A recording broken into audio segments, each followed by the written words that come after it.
كتاب أنزلناه إليك مبارك ليدبروا آياته وليتذكر أولو الألباب. نحمده ونصلي على رسوله الكريم، أما بعد، فأعوذ بالله من الشيطان الرجيم. بسم الله الرحمن الرحيم. رب اشرح لي صدري ويسر لي أمري واحلل عقدة من لساني يفقهوا قولي ربي زدني علما.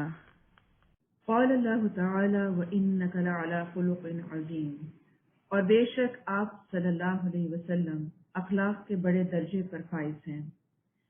سیدنا ابو ہریرہ رضی اللہ عنہ سے روایت ہے کہ رسول اللہ صلی اللہ علیہ وسلم نے فرمایا، مومنوں میں سب سے زیادہ کامل ایمان والے وہ ہیں جو اخلاق میں سب سے اچھے ہیں۔ نبی اکرم صلی اللہ علیہ وسلم کو فرماتے ہوئے سنا گیا کہ میزان میں حسن اخلاق سے زیادہ بھاری کوئی چیز نہیں رکھی جائے گی، اور یقیناً اچھے اخلاق والا شخص روزے دار اور نماز پڑھنے والے کا درجہ پا لیتا ہے۔ ہمارے قرآن پڑھنے کا مقصد اس پر عمل کرنا اور اپنے اخلاق کو ہی سنوارنا ہے۔ اس بات کو ہم ساتھ ساتھ یاد کرتے جائیں گے، اور جہاں جہاں اخلاق آئے گا کہ ہمیں اللہ سبحانہ وتعالیٰ کے ساتھ کیسا برتاؤ کرنا ہے، ہمیں لوگوں کے ساتھ کیسے رہنا ہے جو ہمیں جنت الفردوس تک اور اللہ کے چہرے کی دیدار کے قابل کر دے، تو انشاءاللہ اس کی یاد دہانی کرتے رہنی ہے۔ اسی طرح سے حسن اخلاق کے مختلف تقاضے ہیں، اور کہاں کہاں پہ انسان کا اخلاق اس کے ایمان کو شو کرتا ہے، آج ہم اس بارے میں دیکھتے ہیں۔ سيقول السفهاء من الناس ما ولاهم عن قبلتهم التي كانوا عليها قل لله المشرق والمغرب يهدي من يشاء إلى صراط مستقيم۔ نادان لوگ ضرور کہیں گے کہ انہیں کیا ہوا ہے کہ پہلے یہ جس قبلے کی طرف رخ کر کے نماز پڑھتے تھے اس سے یکا یک پھر گئے ہیں۔ اے نبی صلی اللہ علیہ وسلم، ان سے کہو کہ مشرق اور مغرب سب اللہ کے لیے ہیں، اللہ جسے چاہتا ہے سیدھی راہ دکھا دیتا ہے، اور اسی طرح تو ہم نے تمہیں ایک امت وسط بنایا ہے تاکہ تم دنیا کے لوگوں پر گواہ رہو اور رسول تم پر گواہ ہوں۔ اب سیقول السفہاء کا لفظ آ رہا ہے کہ بے وقوف لوگوں کا رویہ یہ ہوتا ہے کہ وہ کسی بات کی حقیقت کو جانے بغیر اس کا مذاق اڑاتے ہیں، اس پر اعتراض کرتے ہیں، اللہ کی بات کو پیچھے ڈال دیتے ہیں، اپنی آپ کو عقل کل سمجھتے ہیں، تو یہ بھی اخلاق کے منافی ہے۔ ہائی لائٹ کر لیں، مجھے اس عادت سے بچنا ہے، چاہے وہ کسی کا معاملہ ہو، چاہے وہ اللہ کا معاملہ ہو، تو کسی بھی بات پر اعتراض کرنا یا مذاق اڑانا انسان کے اخلاق کو عیب دار کرتا ہے۔ رسول اللہ صلی اللہ علیہ وسلم جب مدینہ ہجرت کر کے آئے تو 16-17 ماہ تک بیت اللہ کی طرف رخ کر کے نماز پڑھتے رہے، لیکن آپ کی خواہش تھی کہ خانہ کعبہ کی طرف منہ کر کے نماز پڑھی جائے جو قبلہ ابراہیمی ہے۔ اس کے لیے آپ دعا فرماتے اور بار بار آسمان کی طرف نگاہ اٹھاتے۔ بالآخر اللہ نے تحویل قبلہ کا حکم دے دیا جو آخری نبی کی نشانی تھا، جس پر یہود اور منافقین نے شور مچایا۔ حالانکہ نماز اللہ کی عبادت ہے اور وہ جس طرف چاہے رخ کرنے کا حکم دے سکتا ہے، اصل چیز اطاعت ہے، کیونکہ جدھر بھی کہا جائے وہ اللہ ہی کا رخ ہے۔ مشرق اور مغرب اللہ کے ہیں۔ اصل بات یہ ہے کہ جو شخص اللہ سبحانہ وتعالیٰ کو مانتا ہے وہ اس کی بات بھی مانتا ہے، اور متقین اور مومنین کا رویہ فوری طور پر جو سامنے آیا وہ یہی تھا کہ جیسے ہی انہوں نے اللہ کا حکم سنا تو انہوں نے بغیر کوئی کوشچن ریز کیے فوری طور پر عمل کیا، اور منافقین نے اعتراض کیا۔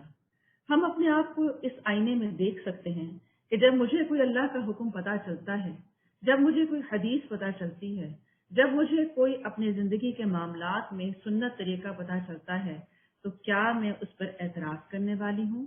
کیا اس کا مذاق اڑانے والی ہوں؟ کیونکہ ہمارے معاشرے میں آپ عام دیکھتے ہیں کہ دینداری کا مذاق بنایا جاتا ہے، مولوی کا مذاق بنایا جاتا ہے، داڑھی کا مذاق بنایا جاتا ہے، حجاب کو قابل مذاق کی سمجھا جاتا ہے۔ تو تو ہم کتنا اپنے ایمان کو اس کے پیمانے پر جج کر سکتے ہیں کہ میں کس ایمان کے لیول پہ ہوں، اور اگر وہ نفاق ہے تو پھر اس سے پناہ مانگنے کی ضرورت ہے۔ اسی طرح سے اللہ کے فیصلوں پر راضی ہو جانا، اس کے فیصلوں کو ہر طرح کی خیر سمجھنا اور اس کی کو عقل مندی سمجھنا، یہی اصل میں انسان کا ایمان ہے۔ اسی لیے ایسے لوگوں کو بے وقوف کہا جا رہا ہے جو ایمان کے کم درجے پہ ہونے کی وجہ سے بات تو سمجھتے نہیں ہیں لیکن اس چیز کو ایک مذاق کا نشانہ بناتے ہیں۔ اسی طرح سے یہ بھی یاد رکھیں کہ تبدیلی کائنات کا حسن ہے اور یہی اصل میں زندگی ہے، ورنہ یکسانیت جب ہوتی ہے تو ہر انسان بوریت کا شکار ہو جاتا ہے۔ جب تک حالات بدلتے ہیں، موسم بدلتے ہیں تو ایک رنگینی انسان کی زندگی میں رہتی ہے۔ یہی وجہ ہے کہ کبھی جوانی ہے تو کبھی بڑھاپا ہے، کبھی بچپن ہے، اور یہی رنگینی انسان کے مختلف مدارس سے گزر کے انسان کے لیے خوشی کا سامان کرتی ہے۔ لیکن جو لوگ تبدیلی کو قبول نہیں کرتے، اللہ کے فیصلوں کو قبول نہیں کرتے، وہ ہمیشہ شکوے، غم اور رنج کا شکار رہتے ہیں۔ اور ان سب سے نکلنے کا ایک ہی طریقہ ہے کہ رضیت باللہ ربا وبالاسلام دینا وبمحمد نبیا، کہ وہ رویہ اختیار کیا جائے کہ اللہ سبحانہ وتعالی نے جو کیا وہی خیر تھی۔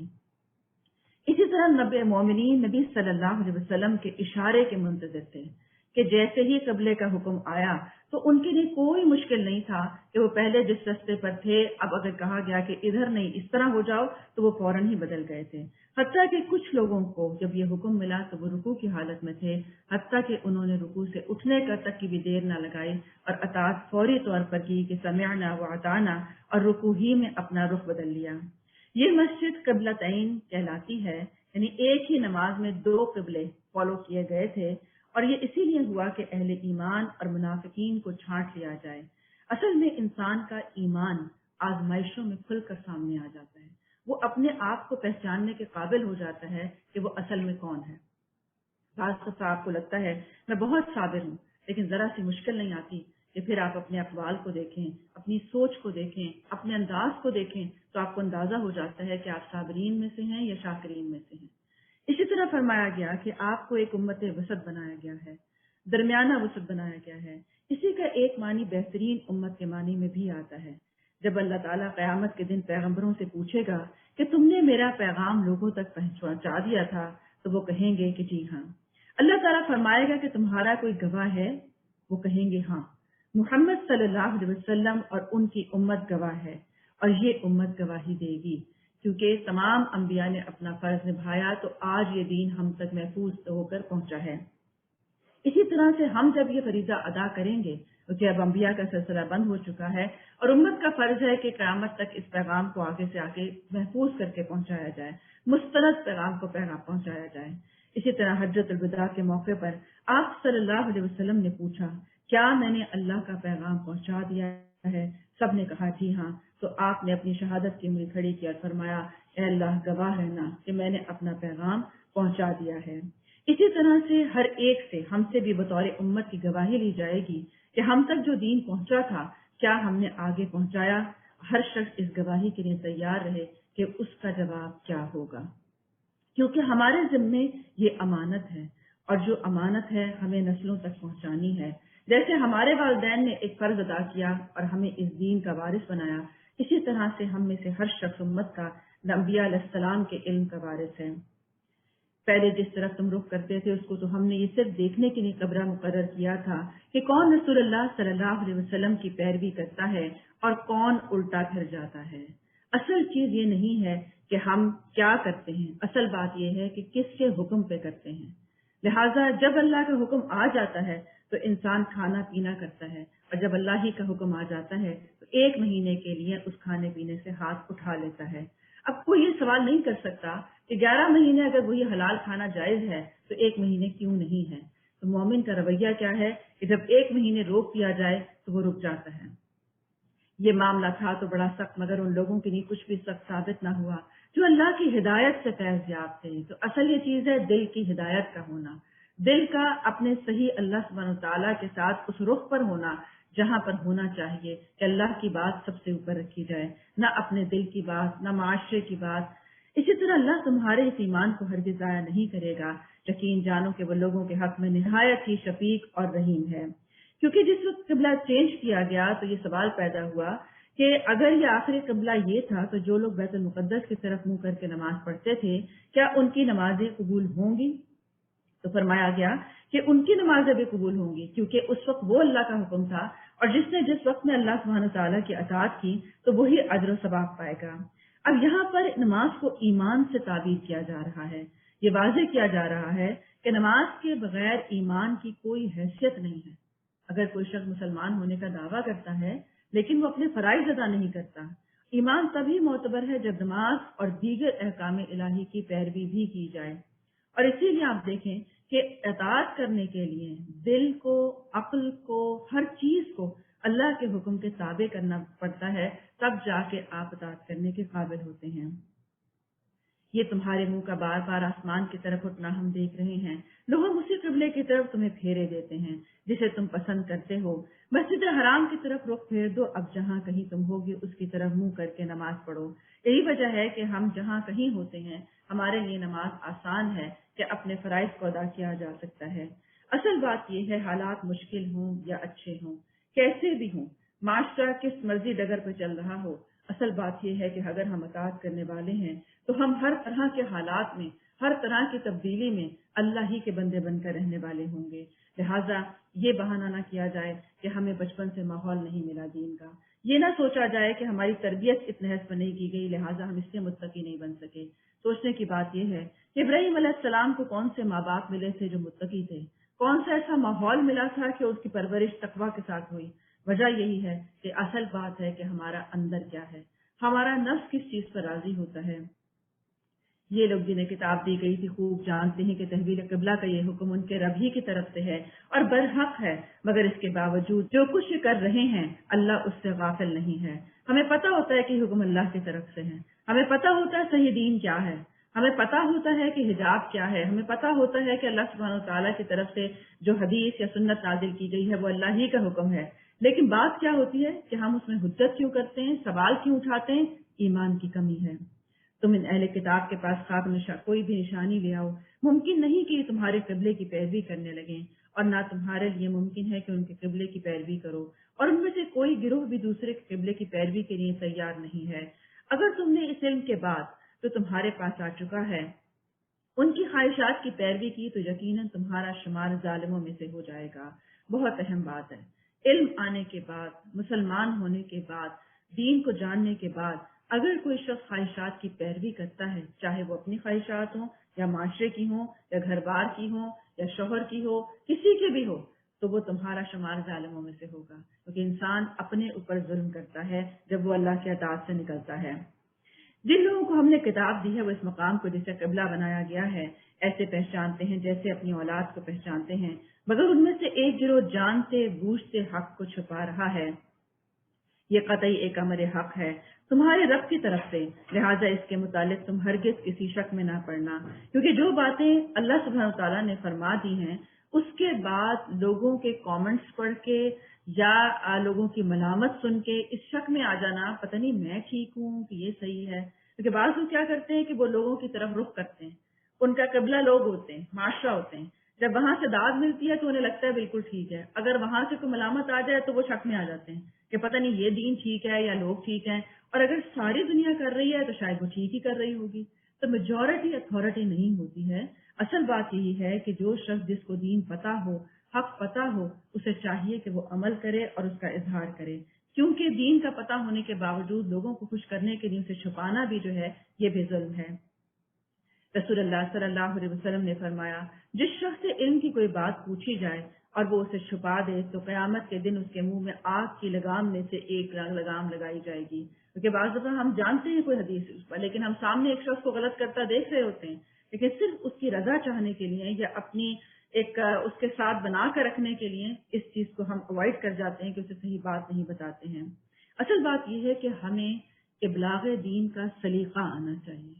ہم بعض دفعہ کسی کو دین بتا کر ذلیل کر رہے ہوتے ہیں، یا بعض دفعہ کسی کے حق میں کمی کرتے ہیں، یا بعض دفعہ اس کو یہ مارجن نہیں دیتے کہ ہو سکتا ہے اس نے پہلے کبھی حدیث سنی ہی نہ ہو، کیونکہ کتنے % لوگ ایسے ہیں جو دین جانتے ہیں یا دین پڑھے ہوئے ہیں، اس لیے لوگوں کو مارجن یہ دیں کہ کوئی بات نہیں، وہ جانتے نہیں ہیں، اور اگر جانتے بھی ہیں تو آپ یاد کروا دیں، کیونکہ ہر انسان کو یاد دہانی کی ضرورت ہوتی ہے۔ پھر اسی طرح فرمایا گیا کہ ہر ایک کے لیے ایک رخ ہے جس کی طرف وہ مڑتا ہے، بس تم بھلائیوں کی طرف سبقت کرو، جہاں بھی تم ہوگے اللہ تمہیں پالے گا، اس کی قدرت سے کوئی چیز باہر نہیں ہے۔ بہت اہم بات ہے، ہر انسان کا، ہر مذہب کا، ہر قوم کا ایک رخ ہوتا ہے جس کو وہ فالو کرتا ہے، جس کی طرف اس کی ساری دلچسپی ہوتی ہے، جو اس کا سینٹر آف لائف ہوتا ہے۔ ہم میں سے ہر شخص دیکھے کہ اس کی زندگی کا سینٹر آف لائف کیا ہے۔ کچھ لوگوں کے لیے بچے ہیں، کچھ کے لیے ٹی وی ہے، کچھ کے لیے موبائل ہے، کچھ کے لیے سیر و تفریح ہے، کچھ کے لیے اپنی تعلیم ہے، کچھ کے لیے ان کی جو دنیاوی ترقی ہے وہ ہے، کچھ کے لیے اس کا بزنس ہے، کچھ کے لیے دوست ہیں، ان کا سینٹر آف لائف ہے، اور کچھ کے لیے صالحین کی مجالس ہے، کچھ کے لیے قرآن ہے، کچھ کے لیے حفظ کرنا ہے، کچھ کے لیے متقین کا امام بننا ہے۔ تو بات ساری یہ ہے کہ ہر انسان جو کچھ اپنا سینٹر آف لائف بناتا ہے، جو اپنا رخ متعین کرتا ہے زندگی کا، وہ اسی کے پیچھے دوڑتا ہے، وہ اسی کے لیے اپنی ساری ایفرٹ، اپنی صلاحیت، اپنا مال، اپنا وقت، اپنی ہر چیز لگا دیتا ہے۔ دیکھنے کی بات یہ ہے کہ اللہ سبحانہ و تعالیٰ کہتے ہیں تم بھلائیوں کی طرف سبقت کرنا۔ ایڈوائس ہے کہ آپ کا وقت تو گزر ہی جائے گا، یہ صلاحیت کہیں نہ کہیں تو لگنی ہوگی، اگر بھلائی میں نہیں لگے گی تو کسی بیکار کام میں لگ جائے گی۔ لہٰذا انسان سمجھدار وہ ہے جو اپنی چیزوں کو اپنے مال کی طرح، جیسے سینس کر رکھتا ہے مال کو، اسی طرح اپنے آپ کو بھی سنبھال کر استعمال کرے اور اس دنیا میں ضائع ہونے سے بچائے۔ اسی لیے آتا ہے کہ قُلْ هَلْ نُنَبِّئُكُم بِالْأَخْسَرِينَ أَعْمَالًا الَّذِينَ ضَلَّ سَعْيُهُمْ فِي الْحَيَاةِ الدُّنْيَا وَهُمْ يَحْسَبُونَ أَنَّهُمْ يُحْسِنُونَ صُنْعًا۔ کیا تمہیں بتائیں سب سے زیادہ آخرت میں خسارہ پانے والا کون ہوگا؟ وہ ہوگا جس کی ساری کوشش دنیا دنیا دنیا میں ہی لگی رہی اور اسی میں گم رہی، اور وہ یہ سمجھتے رہے کہ وہ جو کر رہے ہیں بہت اچھا کر رہے ہیں۔ کیونکہ بعض دفعہ ہمارا پیمانہ دنیا کی کامیابی کا ہمارا بزنس بن جاتا ہے۔ اگر ہمارے 1 کے 8 بزنس ہو جائیں اس کا مطلب ہے ہم کامیاب ہیں۔ بعض دفعہ ہمارا پیمانہ بچوں کی ذہانت بن جاتا ہے، اگر وہ ٹاپرز ہیں تو اس کا مطلب ہے کہ وہ کامیاب ہیں۔ دیکھنے کی بات یہ ہے کہ قرآن کامیابی کسے کہتا ہے۔ تمہارا گزر جس مقام سے بھی ہو وہیں سے اپنا رخ نماز کے وقت مسجد حرام کی طرف پھیر دو، کیونکہ یہ تمہارے رب کا بالکل برحق فیصلہ ہے اور اللہ تم لوگوں کے اعمال سے بے خبر نہیں ہے۔ اور جہاں سے بھی تمہارا گزر ہو اپنا رخ مسجد حرام ہی کی طرف پھیرا کرو، اور جہاں بھی تم ہو اسی کی طرف منہ کر کے نماز پڑھو، تاکہ لوگوں کو تمہارے خلاف کوئی حجت نہ ملے۔ بار بار کہا جا رہا ہے کہ ایک رخ اختیار کرو، ایک مذہب، ایک اللہ، ایک رسول، ایک کتاب کی طرف آ جاؤ، تاکہ کسی کو یہ حجت نہ ملے کہ دین داروں میں اختلاف ہوتا ہے۔ کوئی یہ نہ کہہ سکے کہ ایک دین کو ماننے والے لوگ ہیں، اس کی وجہ ان میں ذاتیات کا اختلاف یا اپنے آپ کو بڑا بنانے کا اختلاف اصل میں اختلاف ہے۔ ہاں، جو ظالم ہیں ان کی زبان کسی حال میں بند نہیں ہوگی، تو ان سے تم نہ ڈرنا بلکہ مجھ سے ڈرو، اور اس لیے کہ میں تم پر اپنی نعمت پوری کر دوں، اور اس توقع پر کہ میرے اس حکم کی پیروی سے تم اسی طرح فلاح کا راستہ پاؤ گے جس طرح تمہیں اس چیز سے فلاح نصیب ہوئی ہے کہ میں نے تمہارے درمیان خود تم میں سے ایک رسول بھیجا ہے۔ اب یہاں واضح طور پر بتایا جا رہا ہے کہ جس طرح ہمیں دنیاوی طور پر فائدے پتہ چلتے ہیں کہ اللہ نے ہمارے لیے کیا کیا فائدے رکھے ہیں، مثلا ہم کہتے ہیں اللہ نے اس کو مددگار بنا دیا تو ہمیں ایک نعمت لگتی ہے، اللہ نے نبی بھیج دیا ہمیں دین سمجھانے کے لیے تو ایک نعمت ہے۔ بالکل اسی طرح سے اللہ سبحانہ تعالیٰ کے جتنے احکامات ہیں، جتنی ہماری روحانی ترقی کے سامان ہیں، جتنے اللہ تعالیٰ نے ہمیں حرام حلال یا احکامات دیے ہیں، وہ بھی اسی طرح سے ہمارے لیے خیر ہیں جیسے ہمیں باقی نعمتیں نظر آتی ہیں۔ تو اسی نے فرمایا گیا کہ تم مجھ سے ڈرو، صرف مجھ سے ڈرو، کیونکہ بعض دفعہ انسان صحیح دین پر عمل کرنے کے لیے ڈر کا شکار ہو جاتا ہے۔ اور ڈر کیا چیز ہوتی ہے؟ فلا تخشوہم واخشونی، خشیت کے لیے دعا بھی سکھائی گئی ہے کہ اللہم اقسم لنا من خشیتک ما تحول به بیننا وبین معصیتک، یا اللہ مجھے اپنا وہ خوف عطا فرما جو میرے اور میرے گناہوں کے درمیان حائل ہو جائے اور مجھے روک دے، جیسے میں گناہ کا سوچوں میرے اندر خوف آ جائے۔ اسی طرح معرفت الہی کے مطابق ہونا جو ہے، یعنی خشیت علم کے ساتھ آتا ہے، معرفت الہی کے مطابق آتا ہے، جو جتنا معرفت رکھتا ہے وہ اتنا زیادہ خوف رکھتا ہے۔ اسی طرح اللہ تعالیٰ کو قادر المطلق سمجھتے ہوئے اس کی ناراضگی اور اس کی پکڑ سے ڈرنا خشیت ہے۔ اسی طرح مختلف خوف انسان کو عمل صالح کرنے اور عمل میں اخلاص پیدا کرنے پر بھارتا ہے۔ یعنی خشیت کیوں ضروری ہے کہ اللہ کی عظمت کا احساس ہونا، اس کی ناراضگی کا خوف ہونا، اللہ کی محبت میں آگے بڑھنا۔ اسی طرح جس دل میں خشیت ہو وہ دل بیدار رہتا ہے، وہ غفلت میں نہیں جاتا ہے۔ اسی طرح وعظ و نصیحت قبول کرنے والا ہوتا ہے۔ اب اپنے اندر دیکھیں، میرے اندر خشیت ہے۔ اسی طرح آیات الہیہ سے عبرت اور نصیحت لینے والا ہے، اور جو دل خشیت سے خالی ہو وہ غافل کی زندگی گزارتا ہے۔ پھر اسی طرح آتا ہے کہ فذکر ان نفعت الذکر سیذکر من یخشی، کہ آپ نصیحت کیجئے کیونکہ نصیحت کرنا نفع دیتا ہے۔ کس کو نفع دیتا ہے؟ جس کے اندر خشیت ہوتی ہے، اسے ایک دم ڈر بیٹھ جاتا ہے کہ شکر ہے کسی نے مجھے یاد کروا دیا۔ اسی طرح سے اصل خشیت یہ ہے کہ بندہ غائبانہ طور پر خلوت اور جلوت میں نافرمانی کے ارتکاب اور فرائض کے ترک کرنے سے ڈرنے والا ہو، اور یقیناً اللہ پر زمین و آسمان کی کوئی چیز بھی پوشیدہ نہیں ہے۔ اسے یہ احساس رہتا ہو کہ میں جو کچھ بھی کروں گا وہ اللہ تعالیٰ مجھ پر نگران ہے اور مجھے دیکھ رہا ہے۔ پھر اسی طرح میں نے تمہارے درمیان خود تم میں سے ایک رسول بھیجا جو تمہیں میری آیات سناتا ہے، تمہاری زندگیوں کو سنوارتا ہے، تمہیں کتاب اور حکمت کی تعلیم دیتا ہے، اور تمہیں وہ باتیں سکھاتا ہے جو تم نہیں جانتے تھے۔ رسول کے آنے کا مقصد کیا ہے؟ قرآن کی آیات بھیجنے کا مقصد کیا ہے؟ مقصد ہے زندگیوں کو سنوارنا۔ اگر اس کتاب کے مطابق عمل کرتے ہیں تو زندگیاں سنور جانے والی ہیں، تزکیہ نفس ہونے والا ہے۔ پھر اسی طرح کتاب کے ساتھ ساتھ حکمت یعنی کہ احادیث اور سنت کا علم ہے، اور وہ باتیں سکھائی ہیں جو تم نہیں جانتے تھے، کیونکہ اسلام انسان کو سنوارنے کا ذریعہ ہے، گروم کرنے کا ذریعہ ہے، انسان کے اندر سے بغض، کینے اور انسان کی جو عیب ہیں، کمزوریاں ہیں، اخلاقی طور پر ہیں، ان سب کو سدھارنے کا ذریعہ ہے۔ لہٰذا تم مجھے یاد رکھو، میں تمہیں یاد رکھوں گا، اور میرا شکر ادا کرو اور کفران نعمت نہ کرو۔ فاذکرونی اذکرکم واشکروا لی ولا تکفرون۔ بہت ہی خوبصورت آیت ہے، کیونکہ ہر انسان چاہتا ہے کہ اللہ سبحانہ وتعالیٰ مجھے یاد رکھے، اسے یاد رہے کہ میرے مسئلے کیا ہیں، اسے یاد رہے کہ میں کس چیز سے خوش ہوتا ہوں۔ تو ایک آسان سا نسخہ بتا دیا گیا کہ بس نعمتوں پر میرا ذکر اور شکر کرو اور کفران نعمت نہ کرو۔ ہر وقت اللہ کو یاد کرو، اس کی تصویر تکبیر بلند کرو، اس کا شکر ادا کرو، اللہ کی دی قوت اور توانائی کو اس کی اطاعت میں صرف کرو۔ اللہ کی دی مہلت اور قوت اور نعمت کو نافرمانی میں لگانا اصل میں ناشکری ہے۔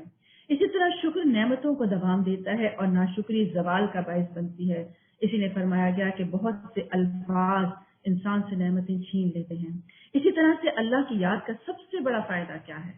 اللہ تعالیٰ آپ کو یاد کرتے ہیں۔ جس وقت انسان کے لب اللہ کی یاد میں ہلتے ہیں تو اللہ سبحانہ وتعالیٰ یہاں سے زیادہ مجلس میں اسے یاد کرتے ہیں، اور یاد کا تعلق محبت کے ساتھ ہے۔ انسان جس کے ساتھ جتنی محبت کرتا ہے اس کا اتنا ذکر زیادہ کرتا ہے، پھر جتنا جس سے محبت کرتا ہے اس کو یاد کرنے کے انداز میں ہی بڑا فرق ہوتا ہے کہ کس کس الفاظ میں یاد کرنا ہے، دل میں بھی یاد کرنا ہے، زبان سے بھی یاد کرنا ہے، اور ہر وقت ایک دل میں یاد کا غالب رہنا ہے۔ تو اللہ سے پورا ڈرنا یہ ہے کہ اس کی اطاعت کی جائے اور نافرمانی سے بچا جائے، اس کا ذکر اور اس کی عبادت کی جائے۔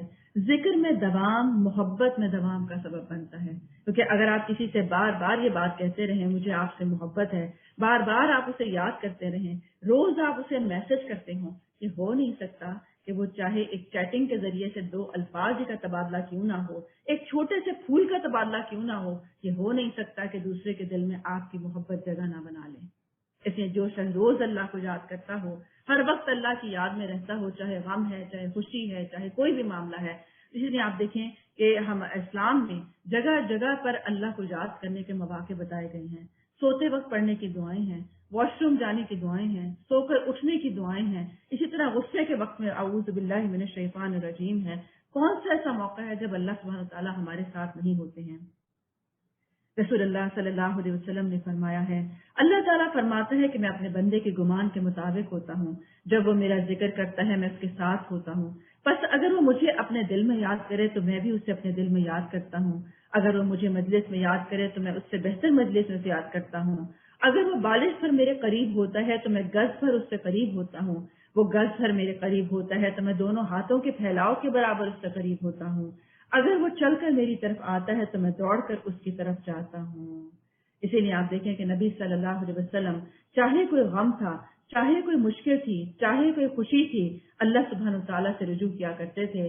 جب آپ کو کوئی خوش کن واقعہ پیش آتا یا کوئی خوشخبری کوئی ہوتی تو اللہ سبحانہ تعالیٰ کے آگے شکر کا سجدہ ریز ہو جایا کرتے تھے، سجدہ شکر ادا کرتے۔ یا اگر آپ پریشان ہوتے تو 2 نفل پڑھ کے اللہ سبحانہ تعالیٰ کو یاد کرتے تھے کہ یا حی یا قیوم برحمتی کا استغیث۔ گویا کہ ہر موقع پر اللہ ہمارے لیے اصل میں ساتھ ہے، اور جو لوگوں جس کے ساتھ اللہ ہو وہ رنج اور غم سے محفوظ رہتا ہے۔ اے لوگو جو ایمان لائے ہو، صبر اور نماز سے مدد لو، اللہ صبر کرنے والوں کے ساتھ ہے۔ یہ بھی خوبصورت آیت ہے کہ اللہ سبحانہ تعالیٰ ہر اس موقع پر ساتھ ہے جہاں پر ہمیں ضرورت ہوتی ہے۔ کتنے ایسے لوگ ہیں جو غم میں ہمارا ساتھ دیتے ہیں، کیونکہ بہت خوشیوں میں تو شامل ہونے والے بہت سے ہیں، لیکن اصل بات یہ ہے کہ غم میں ہمارے ساتھ صبر دلانے والا، ہمارے دل کو ڈھارس دینے والا، ہمارے معاملات کو سدھارنے والا، ہمارے مستقبل میں ہمارا ساتھ دینے والا سوائے اللہ کے اور کوئی نہیں ہوتا ہے۔ اسی لیے نماز جو ہے وہ کہ اس کی حفاظت کرنا، اللہ سبحانہ تعالیٰ کے ساتھ اچھا تعلق رکھنا، مشکل حالات میں انسان کو سنبھالنے کا ذریعہ ہے۔ نماز کے بارے میں آتا ہے کہ قرآن میں کہ عن المجرمین، مجرموں سے پوچھیں گے ما سلککم فی سقر، کیا چیز تمہیں دوزخ میں لے گئی تھی؟ قالوا لم نک من المصلین، وہ کہیں گے دوزخ میں ایک چیز ہمیں لے آئی اور وہ یہ تھا کہ ہم نماز نہیں پڑھا کرتے تھے۔ تو یہ کتنا بڑا جواز ہے، اور نماز کس پہ فرض ہے؟ مسلمانوں پہ فرض ہے۔ تو گویا یہ جہنم میں جانے کی بات کفار کی نہیں ہو رہی ہے، یہاں نماز نہ پڑھنے والے مسلمان ہیں۔ اور جو لوگ اللہ کی راہ میں مارے جائیں انہیں مردہ نہ کہو، اور ایسے لوگ تو حقیقت میں زندہ ہیں مگر تمہیں ان کی زندگی کا شعور نہیں ہوتا ہے، اور ہم ضرور تمہیں خوف اور خطر، فاقہ کشی، جان و مال کے نقصانات اور آمدنیوں کے گھاٹے میں مبتلا کر کے تمہاری آزمائش کریں گے۔ ان حالات میں جو لوگ صبر کریں اور جو کوئی مصیبت پڑے تو وہ کہیں انا للہ و انا الیہ راجعون، اولئک علیہم صلوات من ربہم ورحمہ واولئک هم المہتدون۔ ہم اللہ ہی کے لیے ہیں اور اللہ کی طرف ہمیں پلٹ کر جانا ہے، انہیں خوشخبری دے دو، ان پر ان کے رب کی طرف سے بڑی عنایات ہوں گی، اس کی رحمت ان پر سایہ کرے گی، اور ایسے ہی لوگ راست رو ہیں۔ اللہ سبحانہ تعالیٰ کی راہ میں جو لوگ مارے جائیں انہیں مردہ نہ کہو۔ اب موت کا تصور انسان کے لیے ہمت شکن ہوتا ہے۔ یہاں پہ اللہ سبحانہ تعالیٰ نے اللہ کی راہ میں قربانی دینے والے کو وہ اعزاز بخشا ہے کہ انسان کے ذہن میں یہ بات پختہ ہو جائے کہ اللہ کی راہ میں وہ جو بھی قربانی دیتا ہے وہ اصل میں اس کو اعزاز دینے کا ذریعہ ہے، حتیٰ کہ اگر وہ اپنی جان بھی دے دیتا ہے تو اصل میں وہ ہمیشہ کی زندگی پانے کا ذریعہ ہے۔ اسی لیے کہا گیا ہے کہ وہ زندہ ہے لیکن تمہیں شعور نہیں ہے۔ انسان کو صبر ہی اس وقت آتا ہے جب وہ اللہ کے فیصلوں کو مان لیتا ہے اور وہ یقین رکھتا ہے کہ اگر اللہ سبحانہ تعالیٰ کی راہ میں مجھے کوئی بھی نقصان پہنچا تو وہ میرے لیے بدل بن جائے گا۔ اسی طرح ذرا سی بھی کوئی آزمائش جب آتی ہے انسان پہ اور وہ صبر کرتا ہے تو صبر کی وجہ سے بے حساب اجر سے نوازا جاتا ہے۔ اسی طرح جب بھی اللہ کے راستے میں کوئی آزمائش آئے، کوئی مشکل آئے، اللہ کی طرف سے کوئی امتحان آئے، اپنا رویہ دیکھیں میرا رویہ کیا ہوتا ہے، کیونکہ یہاں واضح طور پر بنایا جا رہا ہے کہ دنیا جنت نہیں ہے، اور دنیا جنت نہیں ہے تو ہم تمہیں ضرور آزمائیں گے، کبھی جان کے مال سے، کبھی کوئی مشکل آ جائے گی، کبھی کوئی بچوں کی طرف سے، گھر بار کی طرف سے۔ تو یہ کیوں آئے گی؟ تاکہ ہم دیکھیں کہ اصل صابرین کون ہیں، تاکہ ہم دیکھیں کہ کتنے لوگ ہیں جو اللہ سبحانہ وتعالیٰ کے فیصلوں پر راضی رہتے ہیں۔ لہذا جس کا پہلا جملہ یہ ہوا کہ انا للہ و انا الیہ راجعون، تو اس کے اوپر بھی اجر ہے۔ اسی طرح سے اللہم اجرنی فی مصیبتی واخلف لی خیرا منہا، یہ بھی کہنا کہ اللہ تعالیٰ مجھے میری مصیبت کا اجر عطا فرما اور اس کا اچھا بدل دے۔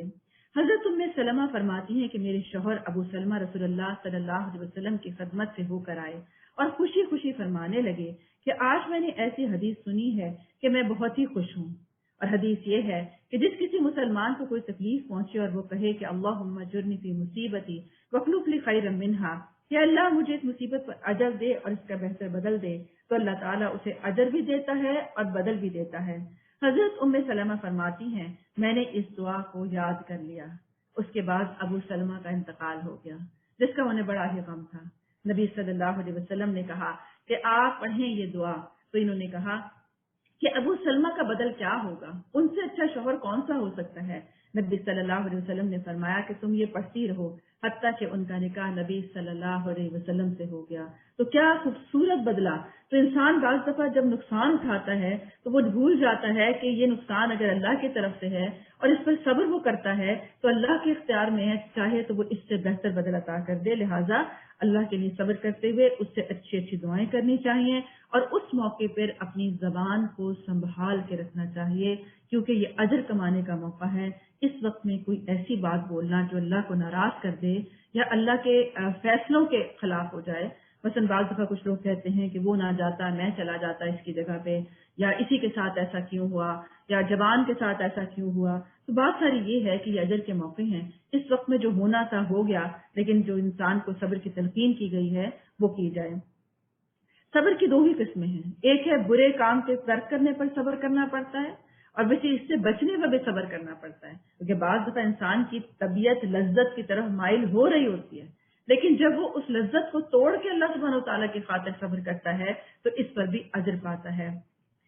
اسی لیے فرمایا گیا کہ جو لوگ صبر کرنے والے ہیں ان کا انعام کیا ہے, ان پر بہت عنایات ہوں گی, اللہ کی رحمت سایہ کر لے گی, اور ایسے لوگ راہ راست پا جائیں گے. انہیں فوراً سمجھ میں آ جائے گا اب ہمیں نیکسٹ لائف میں کیا کرنا ہوگا, ہم کس طرح اللہ تعالیٰ کی رحمت لے سکتے ہیں.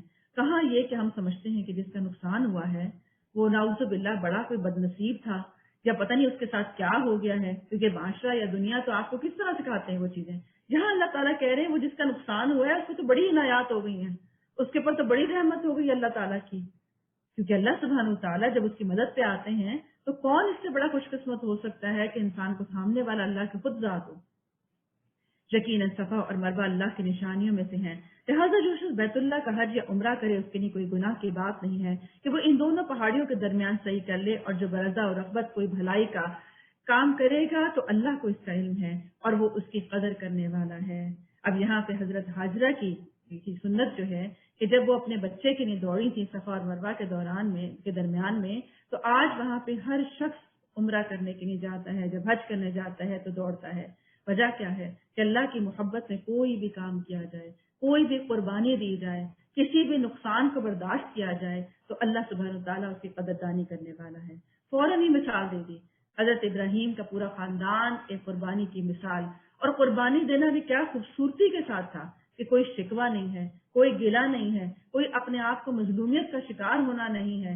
تو اللہ سبحانہ وتعالیٰ نے کیسے اس کا اجر دیا. اسی لیے آپ دیکھیں کہ بعض دفعہ انسان کے اوپر آنے والی آزمائش اس کے درجات کو بہت زیادہ بلند کر دیتی ہے, اس کی زندگی کے رخ کو بدل دیتی ہے, کامیابی کی طرف گامزن کر دیتی ہے. بعض دفعہ تو دیکھنے کی بات یہ ہے کہ ہم کسی آزمائش سے سبق کیا لیتے ہیں یا ہمارا رویہ کیا بنتا ہے اس کے بعد. اسی لیے فرمایا گیا کہ جو فرض سے بڑھ کر کوئی اور کام کرے گا, یعنی ایک ہے فرض ادا کرنے میں زحمت ہوتی ہے, مثلا آپ کو نماز پڑھنے کے لیے سوتے ہوئے اٹھنا پڑا, وضو کرنا پڑا, اور پھر ہے کہ آپ کو صرف وضو کر کے آپ نے نماز نہیں پڑھی, آپ نے نوافل بھی ادا کیے, آپ نے تلاوت بھی کر لی. تو جو اپنی خوشی سے ایکسٹرا کام کر لیتا ہے اللہ اس کا قدردان ہے. جو لوگ ہماری نازل کی ہوئی روشن تعلیمات اور ہدایات کو چھپاتے ہیں, حالانکہ ہم انہیں سب انسانوں کی رہنمائی کے لیے اپنی کتاب میں بیان کر چکے ہیں, یقین جانو کہ اللہ بھی ان پر لعنت کرتا ہے اور تمام لعنت کرنے والے بھی لعنت بھیجتے ہیں. البتہ جو اس روش سے باز آ جائیں اور اپنے طرز عمل کی اصلاح کر لیں اور جو کچھ چھپاتے تھے اسے بیان کرنے لگے تو ان کو میں معاف کر دوں گا, اور میں بڑا درگزر کرنے والا اور رحم کرنے والا ہوں. یہاں پہ اخلاقی طور پر اصلاح کی جا رہی ہے کہ کوئی بھی شخص جو کسی بات کو چھپاتا ہے جبکہ وہ حق کو جانتا ہے تو یہ بھی غیر اخلاقی رویہ ہے, کیونکہ ایک شخص کو آپ دیکھ رہے ہیں کہ وہ حرام کام کر کے جہنم کی طرف جا رہا ہے, لیکن آپ کی یہ اخلاقیات گوارا کر لیتی ہے کہ آپ خاموشی رکھیں اور آپ اس کو جانے دیں. تو سب سے بڑا کسی کے لیے جو فائدہ کوئی پہنچا سکتا ہے وہ یہ ہے کہ کسی کو جہنم کی آگ سے بچا لے. جن لوگوں نے کفر کا رویہ اختیار کیا اور کفر کی حالت میں جان دے دی, ان پر اللہ اور فرشتوں اور تمام انسانوں کی لعنت ہے. کتنی بڑی ذمہ داری ہے اس امت کے ایک ایک فرد کی کہ جہاں جہاں اسلام کی بات پہنچا سکتے ہیں پہنچائیں, جانے کون سا شخص اپنے کفر سے اسلام کی طرف آ جائے. لیکن ہمارا غیر مسلموں سے رویہ کیا ہوتا ہے؟ ہم انہیں کتنا اسلام بتاتے ہیں, چاہے وہ ہمارے گھروں میں آتے ہیں, ہماری خدمت کرتے ہیں, لیکن ہمیں کبھی احساس نہیں ہوتا کہ ان کا بھی حق بنتا ہے. یہ بھی انسان ہے, ان کو اگر موقع نہیں ملا کسی اسلامی گھرانے میں پیدا ہونے کا تو کیا ان کا حق نہیں ہے کہ ان کو جہنم سے بچایا جائے؟ اپنے ارد گرد دیکھیں کون سے ایسے لوگ ہیں جو اسلام میں ابھی تک نہیں ہے, کفر کی حالت میں ہیں اور ان کو ضرورت ہے. اسی لعنت زدگی کی حالت میں وہ ہمیشہ رہیں گے، نہ ان کی سزا میں تخفیف ہوگی اور نہ انہیں پھر کوئی کبھی دوسری مہلت دی جائے گی۔ کتنے غیر مسلم ہیں جو اس دنیا سے رخصت ہو رہے ہیں، جبکہ ہم اپنے گھروں میں آرام سے ٹھنڈے کمروں میں بیٹھے اپنے کھانے پکا رہے ہیں اور زندگی کو انجوائے کر رہے ہیں۔ تمہارا الہ ایک ہی الہ ہے، اس رحمان الرحیم کے سوا کوئی الہ نہیں ہے۔ وَإِلَٰهُكُمْ إِلَٰهٌ وَاحِدٌ لَا إِلَٰهَ إِلَّا هُوَ الرَّحْمَٰنُ الرَّحِيمُ۔ اور اس حقیقت کو پہچاننے کے لیے اگر کوئی نشانی اور علامت درکار ہے تو جو لوگ عقل سے کام لیتے ہیں ان کے لیے آسمانوں اور زمین کی ساخت میں، رات اور دن کے فہم ایک دوسرے کے آنے میں، ان کشتیوں میں جو انسان کے نفع کی چیزیں لیے ہوئے دریاؤں اور سمندروں میں چلتی ہیں، بارش کے اس پانی میں جسے اللہ اوپر سے برساتا ہے، پھر اس کے ذریعے سے زمین کو زندگی بخشتا ہے اور اپنے اسی انتظام کی بدولت زمین میں ہر قسم کی جاندار مخلوق کو پھیلاتا ہے ہواؤں کی گردش میں، اور ان بازوں میں جو آسمان اور زمین کے درمیان تابع فرمان بنا کر رکھے گئے ہیں بے شمار نشانیاں ہیں۔ یعنی جس کو حق جاننا ہو اس کے لیے بے شمار ایسی باتیں ہیں جو وہ حق کو پہچان سکتا ہے۔ بعض دفعہ انسان کو حق اپنے اوپر آنے والی مصیبت سے ایک دم پہچان ہو جاتی ہے کہ میں تو بے بس تھا، میں یہ سمجھتا تھا کہ میری دولت میرے کام آئے گی، لیکن جس وقت مجھے ایک موذی مرض لگا تو مجھے پتا چلا کہ میں لاکھوں بھی کسی کے ہاتھ پہ رکھ دوں تو میں صحت نہیں لوٹا سکتا۔ مگر بحدت خدا بندی پر دلالت کرنے والے ان کھلے کھلے آثار کے ہوتے ہوئے بھی کچھ لوگ ایسے ہیں جو اللہ کے سوا دوسروں کو اس کا ہمسر اور مد مقابل بناتے ہیں، اور ان کے ایسے گرویدہ ہیں جیسی اللہ کے ساتھ گرویدگی ہونی چاہیے، حالانکہ ایمان رکھنے والے لوگ سب سے بڑھ کر اللہ کو محبوب رکھتے ہیں۔ والذین آمنوا اشد حبا للہ، ہائی لائٹ کر لیں، جتنا ایمان زیادہ اتنی محبت زیادہ، اور جتنی محبت زیادہ اتنا ایمان کا درجہ زیادہ ہوگا۔ محبت دو طرح کی ہے، ایک ہے بندے کی اپنے اللہ کے لیے محبت ہونا جو کہ محبت کا پہلا درجہ ہے، اور دوسرا ہے کہ اللہ کی اپنے بندے کے لیے محبت ہونا جو محبت کا اعلیٰ ترین درجہ ہے، اور اسی محبت کو پانا مومن کی معراج ہے کہ ایک انسان اللہ کی اطاعت کرتے کرتے اس درجے پہ آ جائے کہ اللہ کو محبوب ہو جائے، اللہ تعالیٰ اس سے محبت کرتا ہو، جیسے کہ ہم صحابہ کرام کو دیکھتے ہیں کہ اللہ سبحانہ و تعالیٰ نے ان کی قربانیوں کو کیسے قدردانی بخشی کہ رضی اللہ کا خطاب دیا، اور ایسی دنیا کی طرف کے لیے ثابت ہو گیا کہ جو اللہ کو راضی کرنے کی نیت کرتا ہے اللہ اس سے راضی ہو جاتا ہے۔ ابن جزئی رحم اللہ کہتے ہیں کہ جان لو کہ اگر اللہ کی محبت دل میں آ جائے تو اس کے اثر سے ضرور ظاہر ہوتے ہیں۔ بعض ہم دعویٰ کرتے ہیں نا کہ مجھے اللہ سے بڑی محبت ہے، آپ کو کیا پتا میرے دل کا؟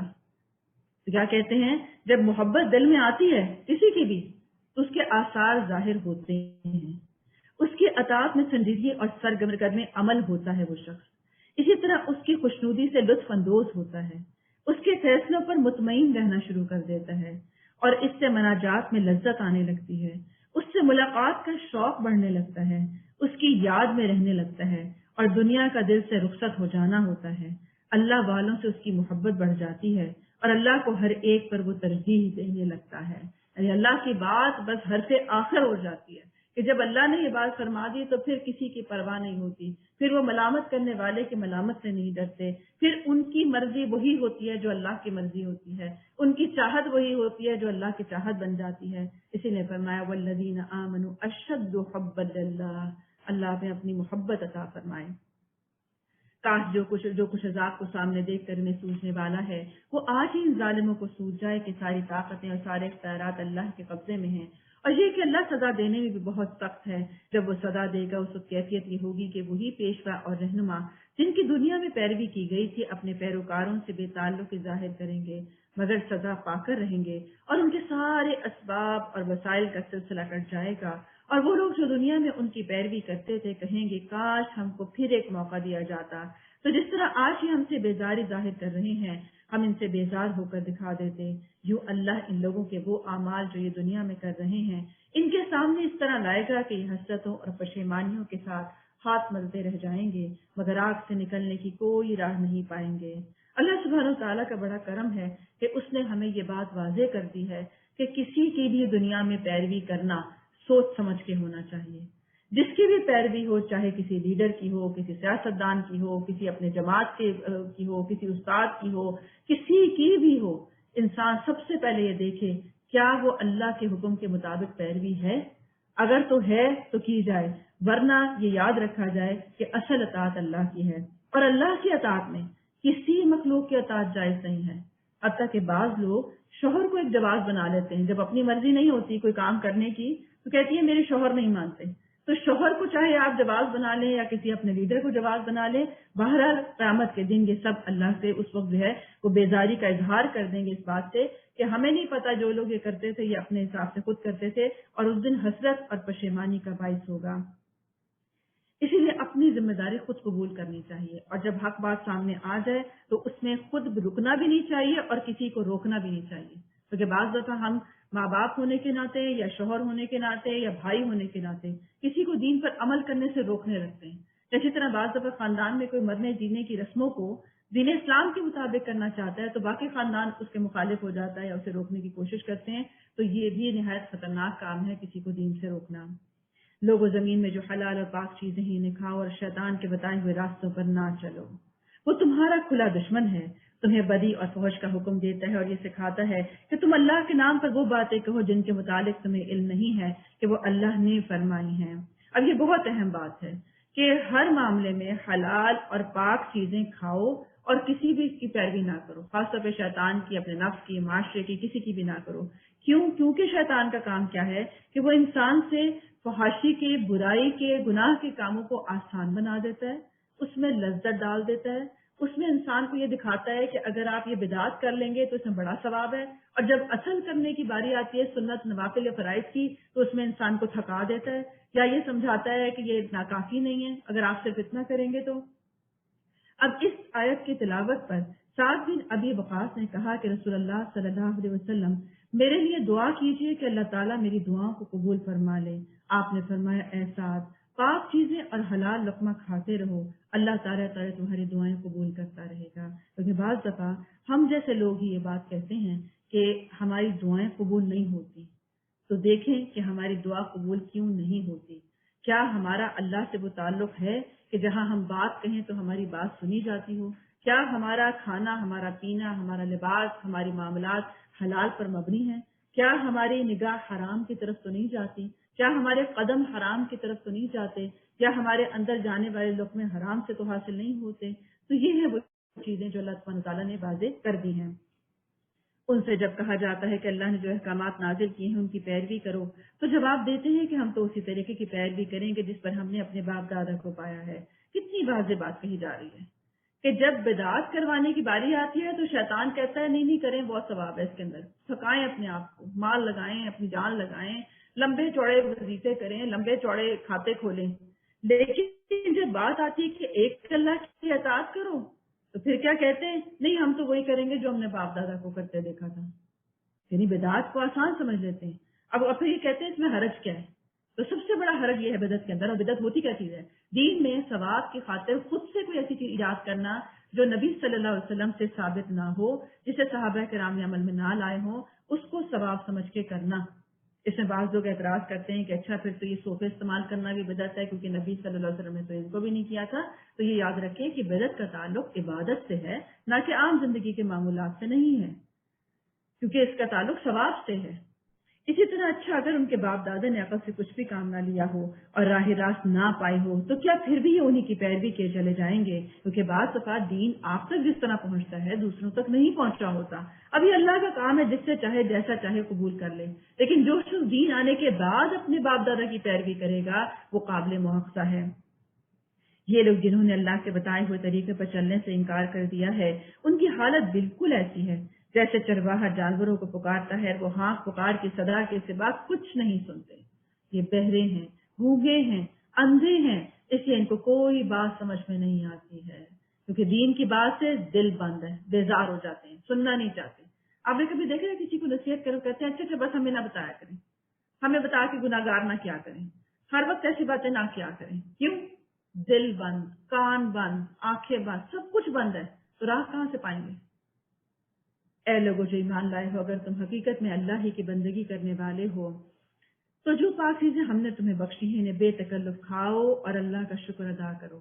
اب تقویٰ یہ نہیں ہے کہ انسان کھانا پینا اچھا چھوڑ دے یا اچھا رہن سہن کو چھوڑ دے، کیونکہ اللہ نے نعمتیں جو پاک دی ہیں ان کو بے تکلف کھایا جا سکتا ہے، صرف اتنی بات ہے کہ اس کا شکر ادا کرو. اور نعمتوں کا شکر کیا ہے؟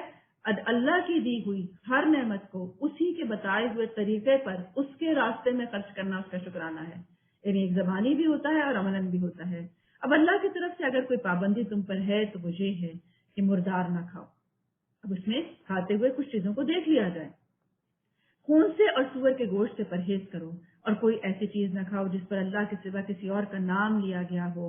ہاں، جو شخص مجبوری کی حالت میں ہو اور ان میں سے کوئی چیز کھا لے بغیر اس کے کہ وہ قانون شکنی کا ارادہ رکھتا ہو یا ضرورت کی حد سے تجاوز کرے تو اس پر کچھ گناہ نہیں ہے. اللہ بخشنے والا اور رحم فرمانے والا ہے.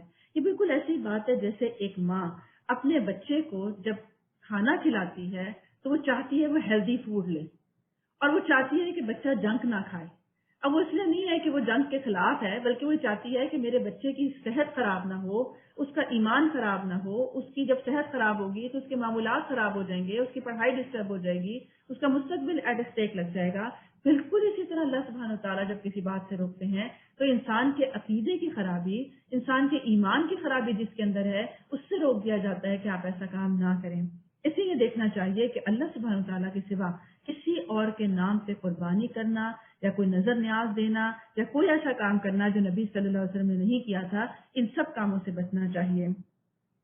حق یہ ہے کہ جو لوگ ان احکام کو چھپاتے ہیں جو اللہ نے اپنی کتاب میں نازل کیے ہیں اور تھوڑے سے دنیاوی فائدوں پر انہیں بھینٹ چڑھا دیتے ہیں، وہ دراصل اپنے پیٹ میں آگ بھر رہے ہیں.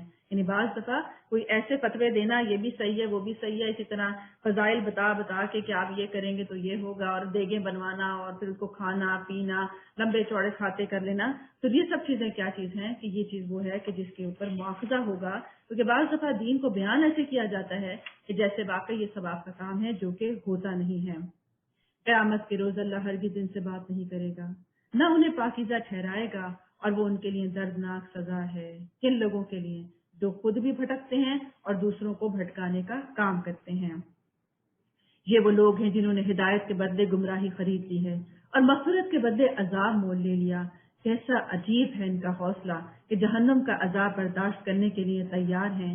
یہ سب کچھ اس وجہ سے ہوا کہ اللہ نے تو ٹھیک ٹھیک حق کے مطابق کتاب نازل کی تھی، مگر جن لوگوں نے کتاب میں اختلافات نکالے وہ اپنے جھگڑوں میں حق سے بہت دور نکل گئے.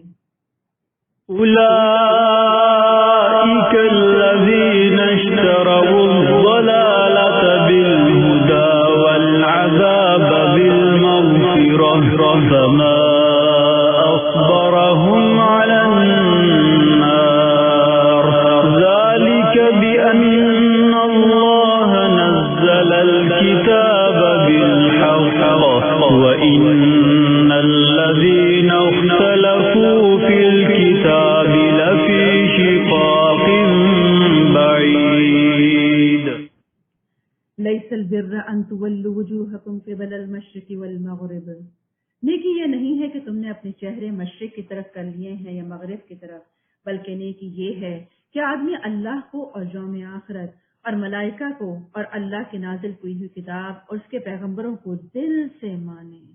ہائی لائٹ کرتے جائیں اصل نیکی ہے کیا. نماز تو ایک فرض ہے ہی، لیکن وہ نماز کی تکمیل ایمان کے ساتھ کیسے ہوتی ہے کہ انسان دل سے مانے جو بات بھی مانے. ہمارا ہے کہ ہم زبان سے تو لا الہ الا اللہ کہتے ہیں، ہم لا الہ الا اللہ کے ساتھ محمد رسول اللہ کہتے ہیں، لیکن جب اس پر عمل کی باری آتی ہے، ویسی زندگی گزارنے کا مطالبہ آتا ہے تو ہمارا دل ساتھ نہیں دیتا. اور اللہ کی محبت نے اپنا دل پسند مال رشتہ داروں اور یتیموں پر، مسکینوں اور مسافروں پر، مدد کے لیے ہاتھ پھیلانے والوں پر اور غلاموں کی رہائی پر خرچ کرتے ہیں.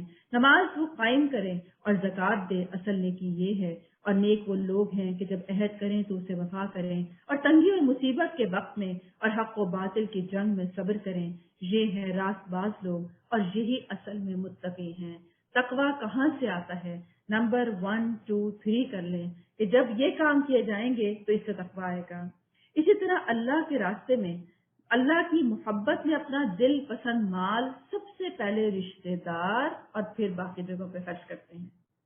اپنے والدین پر خرچ کرنا صدقہ ہے. اسی طرح سے اپنے جو ایک شخص جو اپنی بیوی کو جو لقمہ کھلاتا ہے، بیوی بچوں کو، وہ صدقہ ہے. یعنی اپنے گھر سے آغاز کرنا. اسی طرح ہمارا دل اپنے رشتہ داروں کو دینے سے تنگ ہوتا ہے، لیکن جو اللہ کی محبت میں دے گا وہ صرف اللہ کو دے رہا ہوگا، اس کے نزدیک اپنی محبت یا اپنی نفرت یا اپنی تنگی نہیں ہوگی، کیونکہ بعض دفعہ ہمارا اپنا رشتہ دار ضرورت مند ہوتا ہے، لیکن ہم کہتے ہیں اگر ہم نے اس کو دے دیا تو یہ ہمارے برابر کا ہو جائے گا، اگر اس کا بچہ بھی اسی اسکول میں پڑھ گیا جہاں ہمارا بچہ ہے تو ہمارا تو اسٹیٹس نیچے آ جائے گا، لیکن جو اللہ کی محبت میں دیتا ہے وہ اسی سے اجر کماتا ہے۔ رسول اللہ صلی اللہ علیہ وسلم نے فرمایا افضل صدقہ یہ ہے کہ تم اپنی صحت اور مال کی محبت کی حالت میں اللہ کے راستے میں دو، جبکہ مال کی کمی کا اندیشہ ہو اور زیادتی کی رغبت بھی ہو، یعنی تمہیں پتا ہو کہ اگر میں نے یہ دے دیا تو میرا بڑھ جائے گا اور اگر نکال دیا تو کم ہو جائے گا، لیکن اس کشمکش کے باوجود تم فیصلہ کیا کرو کہ اللہ کی محبت میں دے دینا فائدہ مند ہے۔ اپنے آپ سے کہا کریں جو آج دے دیا وہی اصل میں اپنا ہے، باقی سب تو وارثین کا ہے۔ اے لوگوں جو ایمان لائے ہو، تمہارے لیے قتل کے مقدموں میں قصاص کا حکم لکھ دیا گیا ہے۔ آزاد آدمی نے قتل کیا ہو تو اس آزاد ہی سے بدلہ لیا جائے گا، غلام قاتل ہو تو وہ غلام ہی قتل کیا جائے گا، اور عورت اس جرم کی مرتکب ہو تو اس عورت سے قصاص لیا جائے گا۔ ہاں اگر کسی قاتل کے ساتھ اس کا بھائی کچھ نرمی کرنے کے لیے تیار ہو تو معروف طریقے کے مطابق خون بہا کا تزکیہ ہونا چاہیے، اور قاتل کو لازم ہے کہ راستے کے ساتھ خون بہا ادا کرے۔ قصاص کیا ہے؟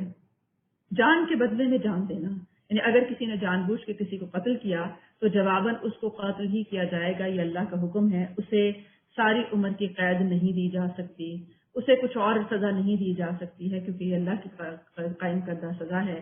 اسی طرح اگر وارثین معاف کر دیں یا خون بہا لینے پر راضی ہو جائیں تو وہ ایسا کر سکتے ہیں۔ یہ تمہارے رب کی طرف سے تخفیف اور رحمت ہے، اس پر بھی جو زیادتی کرے اس کے لیے دردناک سزا ہے۔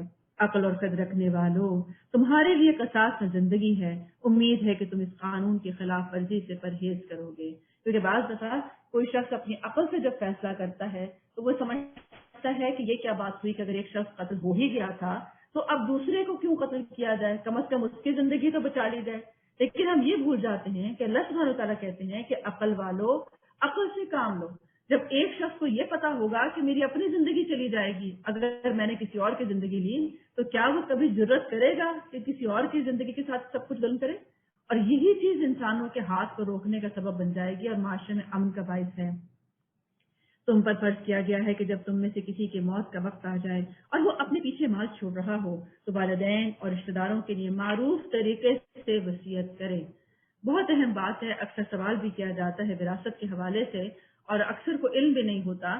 اب یہاں دیکھیے پہلی ہی بات آتی ہے والدین اور رشتہ داروں کے لیے معروف طریقے سے وصیت کرے۔ اب یہاں جو وصیت ہے، کیونکہ یہ پہلے کی آیت تھی کہ بعد میں اب تو جب اللہ سبحانہ تعالیٰ کا حکم آ گیا ہے کہ کس کا کتنا حصہ ہوگا تو اس کے بعد وصیت کرنے کی ضرورت نہیں رہتی، الا یہ کہ کوئی 1/3 کی وصیت کرے، اور وہ وصیت بھی اس لحاظ سے ہو کہ اس کا مقصد کسی کو وراثت سے محروم کرنا نہ ہو، یا اس کا مقصد جو وراثت ہے، جو وارثین ہے، وہ 1/3 کی وصیت اپنے وارث کے لیے نہیں ہو سکتی۔ یہ نہیں کہہ سکتی کہ جس اولاد کا پہلے سے حصہ ہے اسی کے حق میں کر دیا جائے کہ آپ کہیں 1/3 بھی اسی بیٹے کو دے دیا جائے، تو جو وارثین ہیں ان کے حق میں 1/3 کی وصیت نہیں ہے۔ ہاں اگر کوئی شخص یہ چاہتا ہے کہ میرے کسی یتیم خانے کو دے دیا جائے، کسی نیکی میں لگایا جائے، تو باہر دے سکتا ہے۔ اب یہ حق ہے متقی لوگوں پر۔ پھر گروہ نے وصیت سنی اور بعد میں اسے بدل ڈالا تو اس کا گناہ بدلنے والوں پر ہوگا۔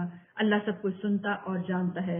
البتہ جس کو یہ اندیشہ ہو کہ وصیت کرنے والے نے نادانستہ یا قصدن حق تلفی کی ہے اور پھر معاملے سے تعلق رکھنے والوں کے درمیان وہ اصلاح کرے تو اس پر کچھ گناہ نہیں ہے۔ اللہ بخشنے والا اور رحم فرمانے والا ہے۔ اکثر لوگ اس بات میں بھی کنفیوز رہتے ہیں کہ اگر ایک شخص مرتے ہوئے کوئی ایسی بات کہہ گیا ہے جس سے کسی کی حق تلفی ہو رہی ہے، یا بعض دفعہ کسی ایک ہی بچے کو ساری چیزیں دے جاتے ہیں جو خدمت کر رہے ہوتے ہیں، وہ بھی تھوڑا سا بلیک میل کر لیتے ہیں بعض دفعہ کہیں پہ کیا امی ہمیں سارا کچھ دے کے جائیں کیونکہ ہم ان کی خدمت کرنے والے تھے، اور اس طرح ان کو مینٹلی طور پر تیار کر کے لکھوا لیتے ہیں، انگوٹھے لگوا لیتے ہیں، جانے کیا کیا کرتے ہیں۔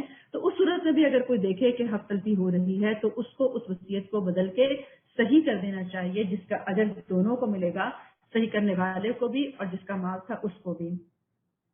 یا ایھا الذین آمنوا کتب علیکم الصیام کما کتب علی الذین من قبلکم لعلکم تتقون۔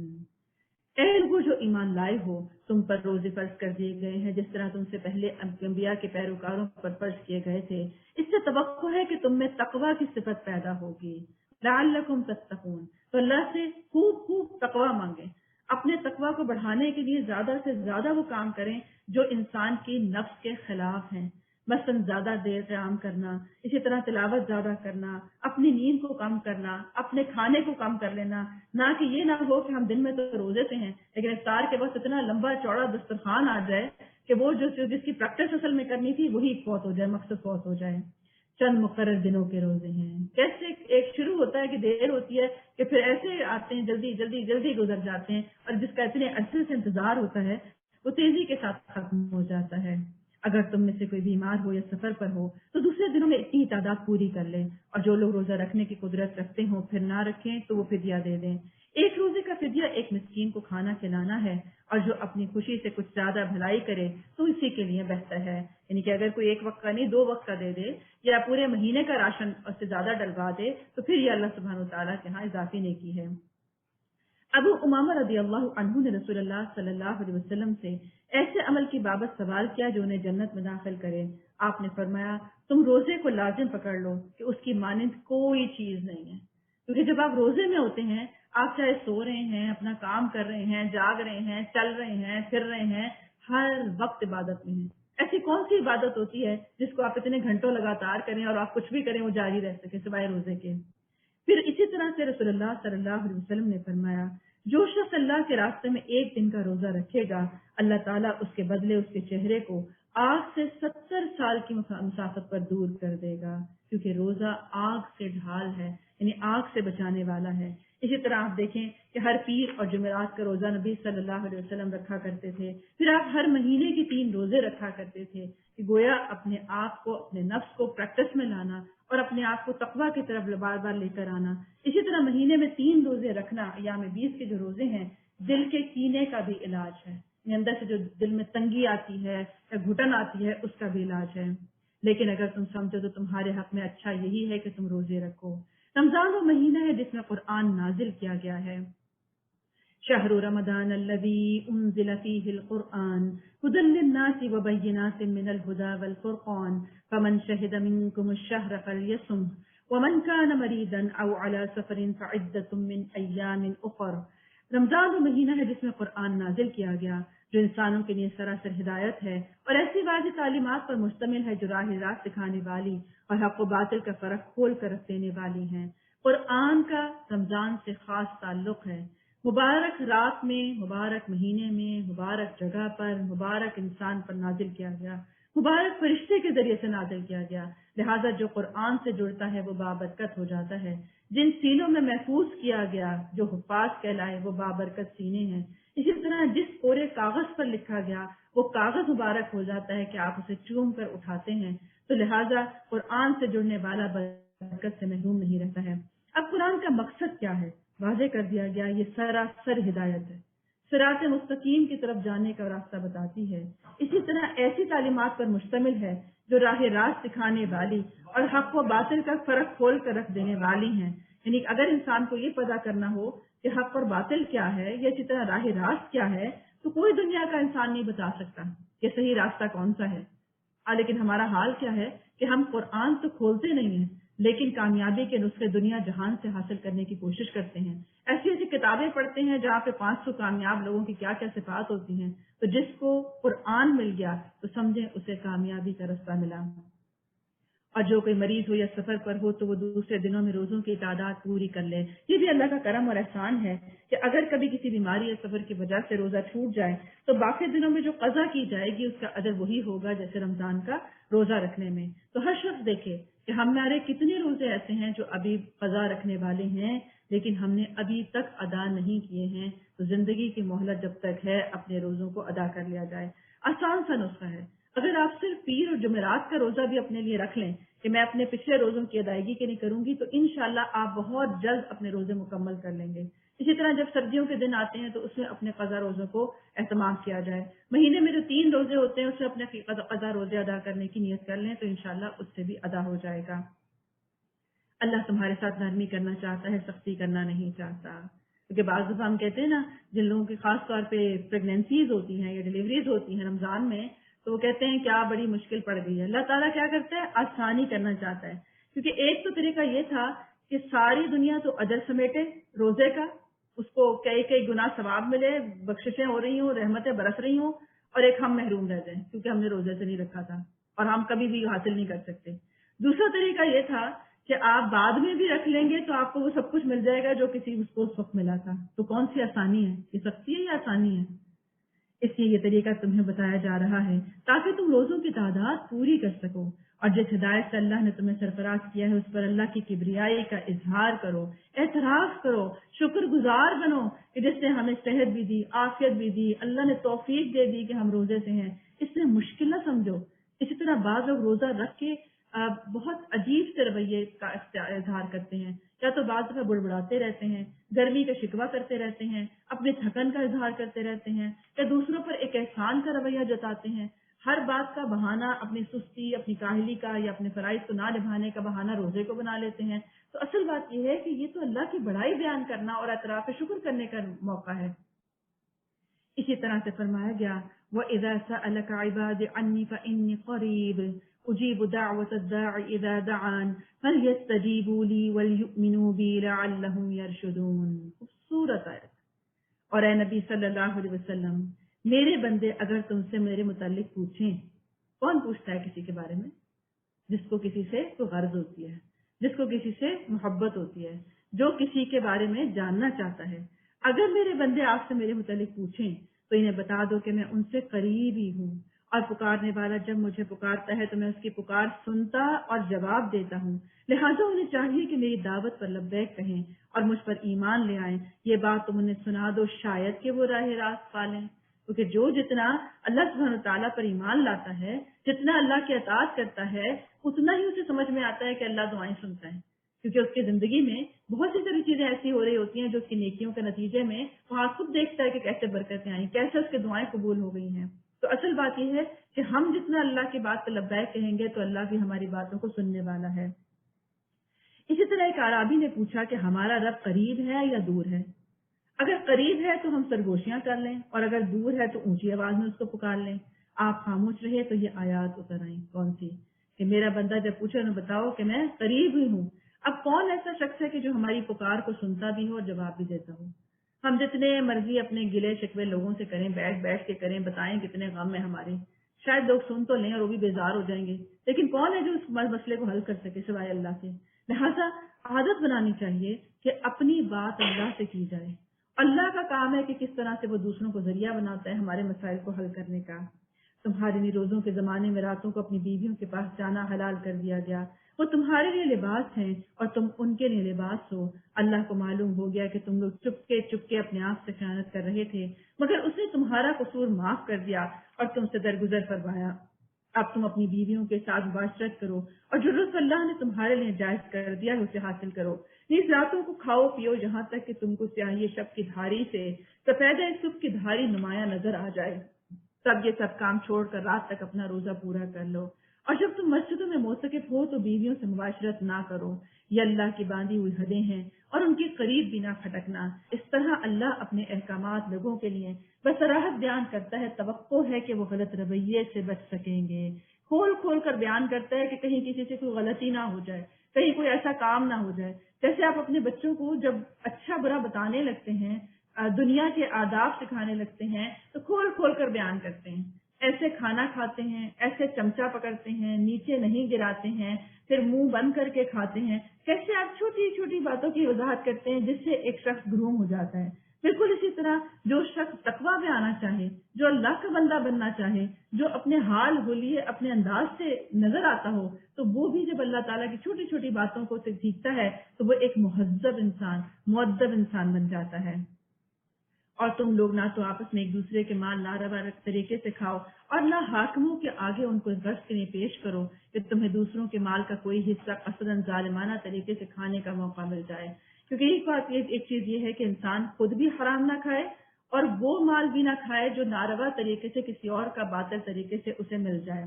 رسول اللہ صلی اللہ علیہ وسلم نے فرمایا، تم لوگ میرے پاس ملاقات کے لیے آتے ہو، تم لوگ میرے پاس مقدمات لے کر آتے ہو۔ ایسا ہو سکتا ہے کہ کوئی تم میں سے دلیل بیان کرنے میں دوسرے سے زیادہ ہوشیار ہو، اور اس کے کہنے پر میں اس کے بھائی کا حق اس کو دے دوں، تو میں نے اس کے لیے جہنم کا ایک ٹکڑا کاٹ کر دیا، اسے چاہیے کہ وہ مجھ سے نہ لے۔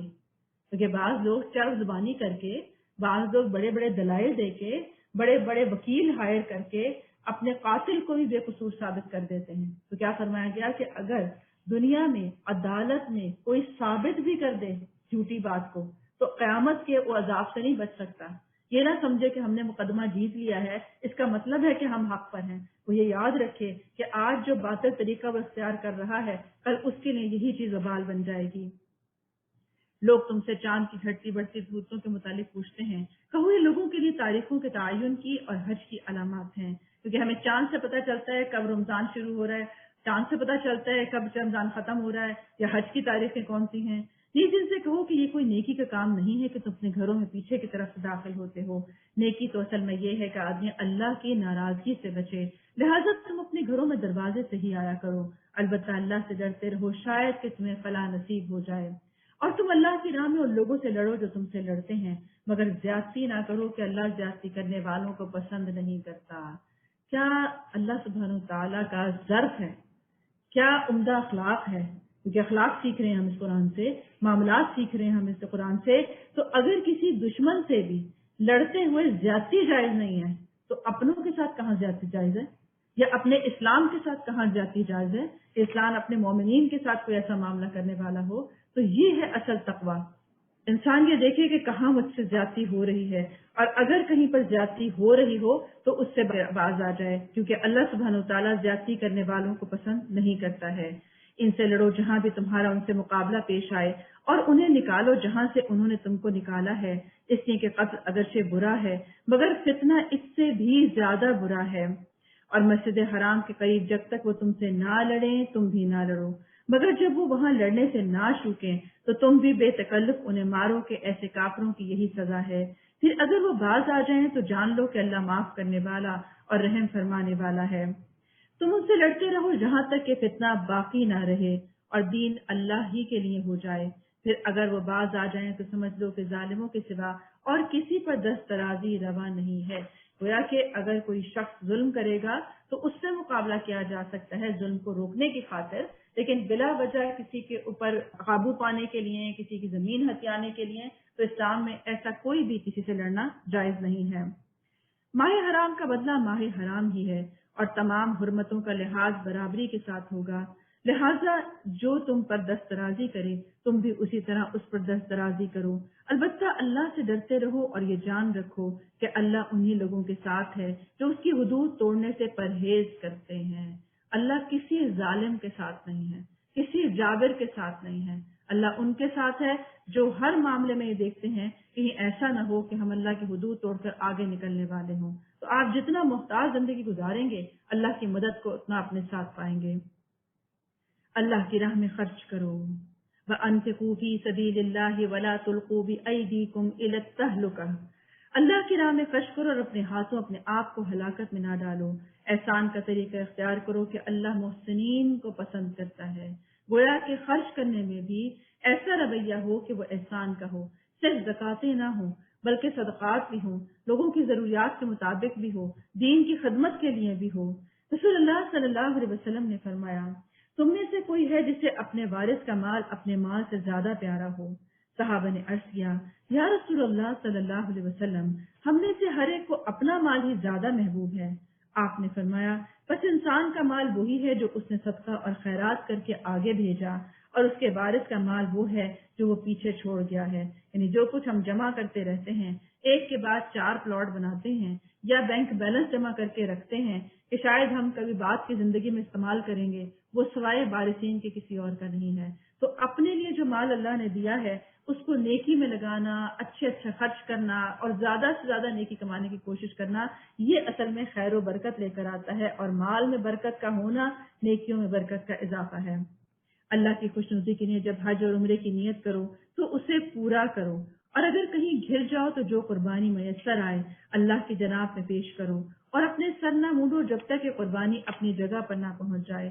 مگر جو شخص مریض ہو یا جس کے سر میں کوئی تکلیف ہو اور اس بنا پر اپنا سر منڈوا لے تو اسے چاہیے کہ فدیے کے طور پر روزے رکھے یا صدقہ دے یا قربانی کرے.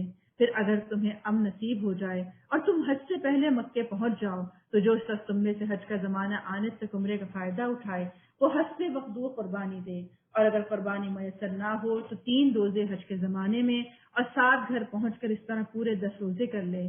یہ رعایت ان لوگوں کے لیے ہے جن کے گھر بار مسجد حرام کے قریب نہ ہوں، اور اللہ کے ان احکامات کی خلاف ورزی سے بچو اور خوب جان لو کہ اللہ سخت سزا دینے والا بھی ہے۔ حج کے مہینے سب کو معلوم ہیں، جو شخص مقرر مہینوں میں حج کی نیت کرے اسے خبردار رہنا چاہیے کہ حج کے دوران میں اس سے کوئی شہوانی فعل، کوئی بدعملی، کوئی لڑائی جھگڑے کی بات سرزد نہ ہو۔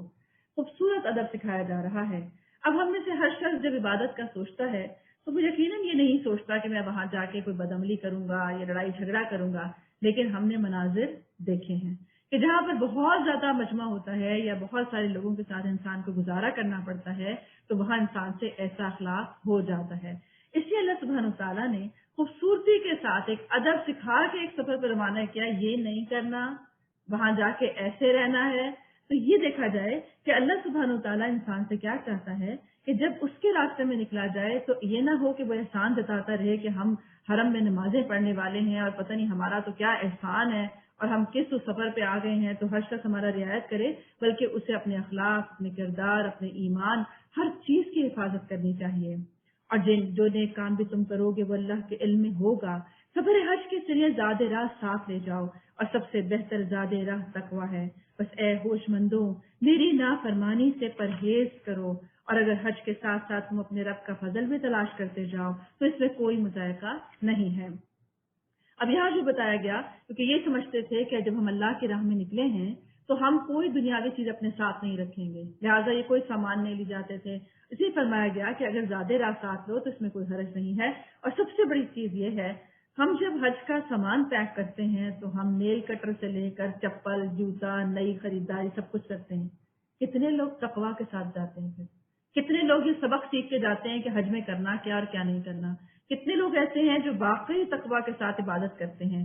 اور اسی نے فرمایا میری نافرمانی سے بچو، حالانکہ حج پہ جا رہے ہیں، نافرمانی کہاں سے آ گئی؟ کیونکہ انسان اپنی پرانی عادات کا عادی ہوتا ہے، تو بہت ساری چیزیں وہ سمجھتا ہے کہ بس ایک ریچول کر لیا، یعنی 7 پھیرے لگا لیے، طواف کر لیا تو ہو گیا، بس یا اسی طرح سے مینا چلے گئے تو بس حج ہو گیا۔ لیکن اصل دل کا تقویٰ یا اللہ کی فرمان برداری کی نیت یا لمحے لمحے میں کانشیس رہنا مراد ہے۔ اب یہاں یہ بھی پتہ چلا کہ اللہ کی نافرمانی سے بچنا بھی تقویٰ ہے، یعنی تقویٰ صرف نیکی کرنے کا نام نہیں ہے، گناہ سے بچنا، خواہش نفس سے بچنا جہاں پہ ناجائز ہو، اسی طرح اپنے آپ کو تنگی ہو بھی رہی ہو پھر بھی تقویٰ میں رہنا، چاہے لوگوں کی طرف سے آئے یا اپنے نفس کی طرف سے آئے، تو یہ بھی تقویٰ ہے۔ پھر جب عرفات سے چلو تو مشعر حرام یعنی مزدلفہ کے پاس ٹھہر کر اللہ کو یاد کرو، اور اس طرح یاد کرو جس کی ہدایت اس نے تمہیں دی ہے۔ واضح بات ہے، اللہ کی عبادت ایسے جیسی اس نے ہدایت کی ہے، اپنی مرضی سے نہیں، ورنہ اس سے پہلے تو تم لوگ بھٹکے ہوئے تھے۔ بس جہاں سے سب لوگ پلٹتے ہیں وہیں سے تم بھی پلٹو اور اللہ سے معافی چاہو، یقیناً وہ معاف کرنے والا، رحم فرمانے والا ہے۔ کیونکہ پھر وہی بات آ رہی ہے، اللہ غفور الرحیم ہے۔ اب حج کر رہے ہیں تو اللہ سے مغفرت مانگیں، نماز پڑھ لی تو استغفر اللہ کریں۔ ہر نیکی کرنے کے بعد استغفار کیوں ہے؟ اس لیے کہ اللہ کی رحمت کو کھینچ لانے کا ذریعہ ہے یہ۔ پھر جب اپنے حج کے ارکان ادا کر چکو تو جس طرح اپنے پہلے آباء و اجداد کا ذکر کرتے تھے اسی طرح اب اللہ کا ذکر کرو، بلکہ اس سے بھی بڑھ کر اللہ کو یاد کرو۔ مگر اللہ کو یاد کرنے والے لوگوں میں بھی بہت فرق ہے، کوئی دل سے کرتا ہے، کوئی صرف زبان سے کرتا ہے، کوئی چلتے پھرتے بھی کرتا ہے، کوئی صرف جانماز پہ کرتا ہے، کوئی اٹھے بیٹھے لیٹے ہر حال میں اللہ کی یاد میں مگن رہتا ہے، کوئی صرف مارے باندھے کرتا ہے۔ بہت فرق ہے۔ ان میں سے کوئی تو ایسا ہے جو کہتا ہے کہ اے ہمارے رب ہمیں دنیا ہی میں کچھ دے دے، ایسے شخص کے لیے آخرت میں کوئی حصہ نہیں، اور کوئی کہتا ہے کہ اے ہمارے رب ہمیں دنیا میں بھی بھلائی دے اور آخرت میں بھی بھلائی دے دے اور ہمیں آگ کے عذاب سے بچا لے۔ وَمِنَ النَّاسِ مَن يَقُولُ رَبَّنَا آتِنَا فِي الدُّنْيَا وَمَا لَهُ فِي الْآخِرَةِ مِنْ خَلَاقٍ وَمِنْهُم مَّن يَقُولُ رَبَّنَا آتِنَا فِي الدُّنْيَا حَسَنَةً رَبَّنَا آتِنَا فِي الدُّنْيَا حَسَنَةً وَفِي الْآخِرَةِ حَسَنَةً وَقِنَا عَذَابَ النَّارِ۔ ایسے ایسے لوگ اپنی کمائی کے مطابق دونوں جگہ حصہ پائیں گے، کیونکہ وہ کہتے ہی یہی ہیں کہ اللہ ہمیں دنیا میں بھی بہترین دے دے اور آخرت میں بھی بہترین دے دے، کیونکہ ان کا ایمان ہے اس بات پہ کہ اللہ کے پاس دونوں جہان ہیں، چاہے تو وہ یہاں کا عطا کرے اور چاہے تو وہاں کا عطا فرمائے، اور اللہ کو حساب چکاتے کچھ دیر نہیں لگتی، یعنی یہاں کا بھی دے دے وہاں کا بھی دے دے، آپ جو نیکی کریں اس میں کئی گنا کر کے دے دے۔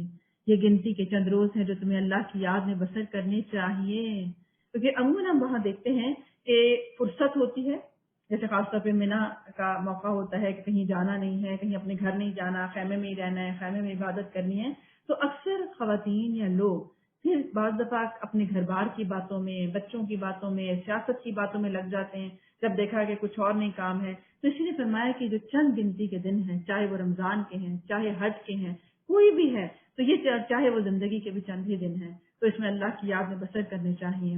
پھر جو کوئی جلدی کر کے 2 ہی دن میں واپس ہو گیا تو کوئی حرج نہیں ہے، یہاں حج کا طریقہ بتایا جا رہا ہے، اور جو کچھ دیر زیادہ ٹھہر کر پلٹا تو اس میں بھی کوئی حرج نہیں ہے، بشرطے کہ یہ دن اس نے تقویٰ کے ساتھ بسر کیے ہوں۔ بات صرف یہ نہیں ہے کہ ہم نے کتنے نوافل پڑھے اور کتنے قرآن ختم کیے، بات تو یہ تھی کہ جو وقت گزرا اس میں اللہ کا کتنا خیال تھا، اللہ کی یاد کتنی غالب تھی۔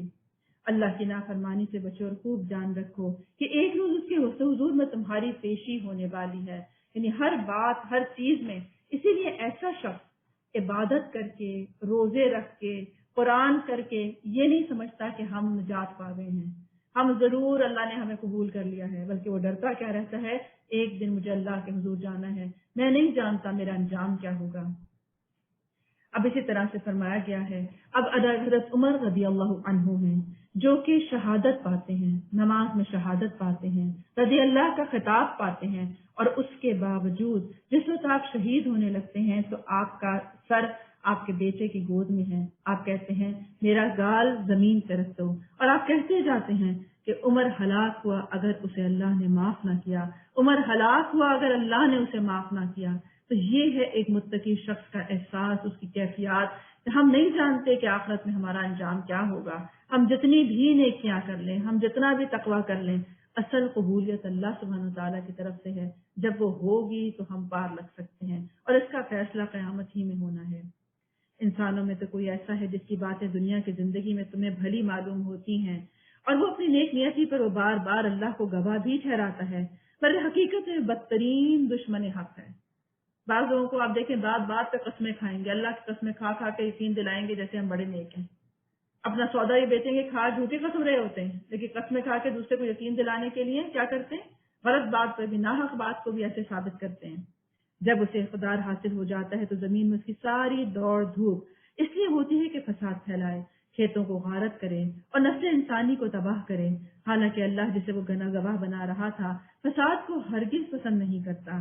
جب اس سے کہا جاتا ہے کہ اللہ سے ڈرو تو اپنے وقار کا خیال اس کو گناہ پر جما دیتا ہے۔ ہائی لائٹ کر لیں، جب کوئی نصیحت کرتا ہے، دین کی بات بتاتا ہے، تو کیا خیال اس کو گناہ پہ رکھتا ہے، لوگ کیا کہیں گے، میں نے پردہ کر لیا تو جو کل تک میری تعریفیں کرتے تھے، مجھے اسمارٹ سمجھتے تھے، آج کیا کہیں گے، میں تو مولوی بن گئی ہوں، آج میں تو ملانی بن گئی ہوں۔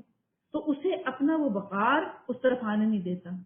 اسی طرح جیسے آپ سرداران قریش کو دیکھتے ہیں کہ حق کیوں نہیں قبول کرتے تھے کہ اگر ہم نے آپ کو نبی مان لیا تو ہماری سرداری نیچے ہو جائے گی۔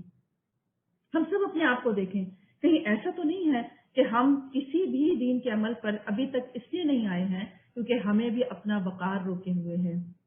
ایسے شخص کے لیے تو بس جہنم ہی کافی ہے، اور وہ بہت برا ٹھکانہ ہے۔ اور دوسری طرف انسانوں میں ہی کوئی ایسا ہے جو رضائی الہی کی طلب میں اپنی جان کھپا دیتا ہے، اور ایسے بندوں پر اللہ بہت مہربان ہے، کیونکہ وہ اپنی جان، مال، عزت، آبرو، ہر چیز کو بیچنا بھی پڑ جائے تو کرتا ہے۔ جیسے کہ ہم صحابہ کرام کو دیکھتے ہیں کہ کیسے امیر کبیر لوگ تھے، کیسے کیسے اعلیٰ خاندانوں کے لوگ تھے، لیکن جس وقت اسلام لے کر آئے تو اپنا مال بھی چھوڑ دیا، اپنے سارے قبیلے قوم کو چھوڑ دیا، اپنی عزت کی پرواہ نہیں کی، حتیٰ کہ جب مصائب آئے تو مصائب سہنے کو تیار ہو گئے، اور کیسے کیسے لوگوں نے ان کے ساتھ پھر تکالیف پہنچائی لیکن انہوں نے اف تک نہ کی، اور احد کہتے رہے۔ تو ایک وہ شخص ہے جو اپنی سب کچھ بیچتا ہے۔ اسی لیے اسلاف کہتے ہیں کہ وہ علماء کرام جو تھے وہ اپنی عزت بھی صدقہ کیا کرتے تھے اللہ کی راہ میں، صرف مال نہیں، کہ اگر اس راستے میں ہمیں کوئی بے عزت بھی کرے گا تو ہم نے اپنی عزت صدقہ کر دی، ہم کوئی پرواہ نہیں ہمیں کہ کوئی ہماری عزت کرتا ہے یا نہیں کرتا۔ تو یہ ہے اصل میں ایمان کا تقاضا کہ انسان اس دنیا میں اس طرح سے جیے کہ اسے پتا ہو کہ اس کی حیثیت کیا ہے اس دنیا کی۔ حضرت علی رضی اللہ عنہ فرماتے ہیں کہ دنیا پیٹ پھیر کر بھاگ رہی ہے، آخرت سامنے آ رہی ہے۔ دنیا اور آخرت ہر ایک کے الگ الگ بیٹے ہیں، تم آخرت کے بیٹے بنو، دنیا کے بیٹے نہ بنو۔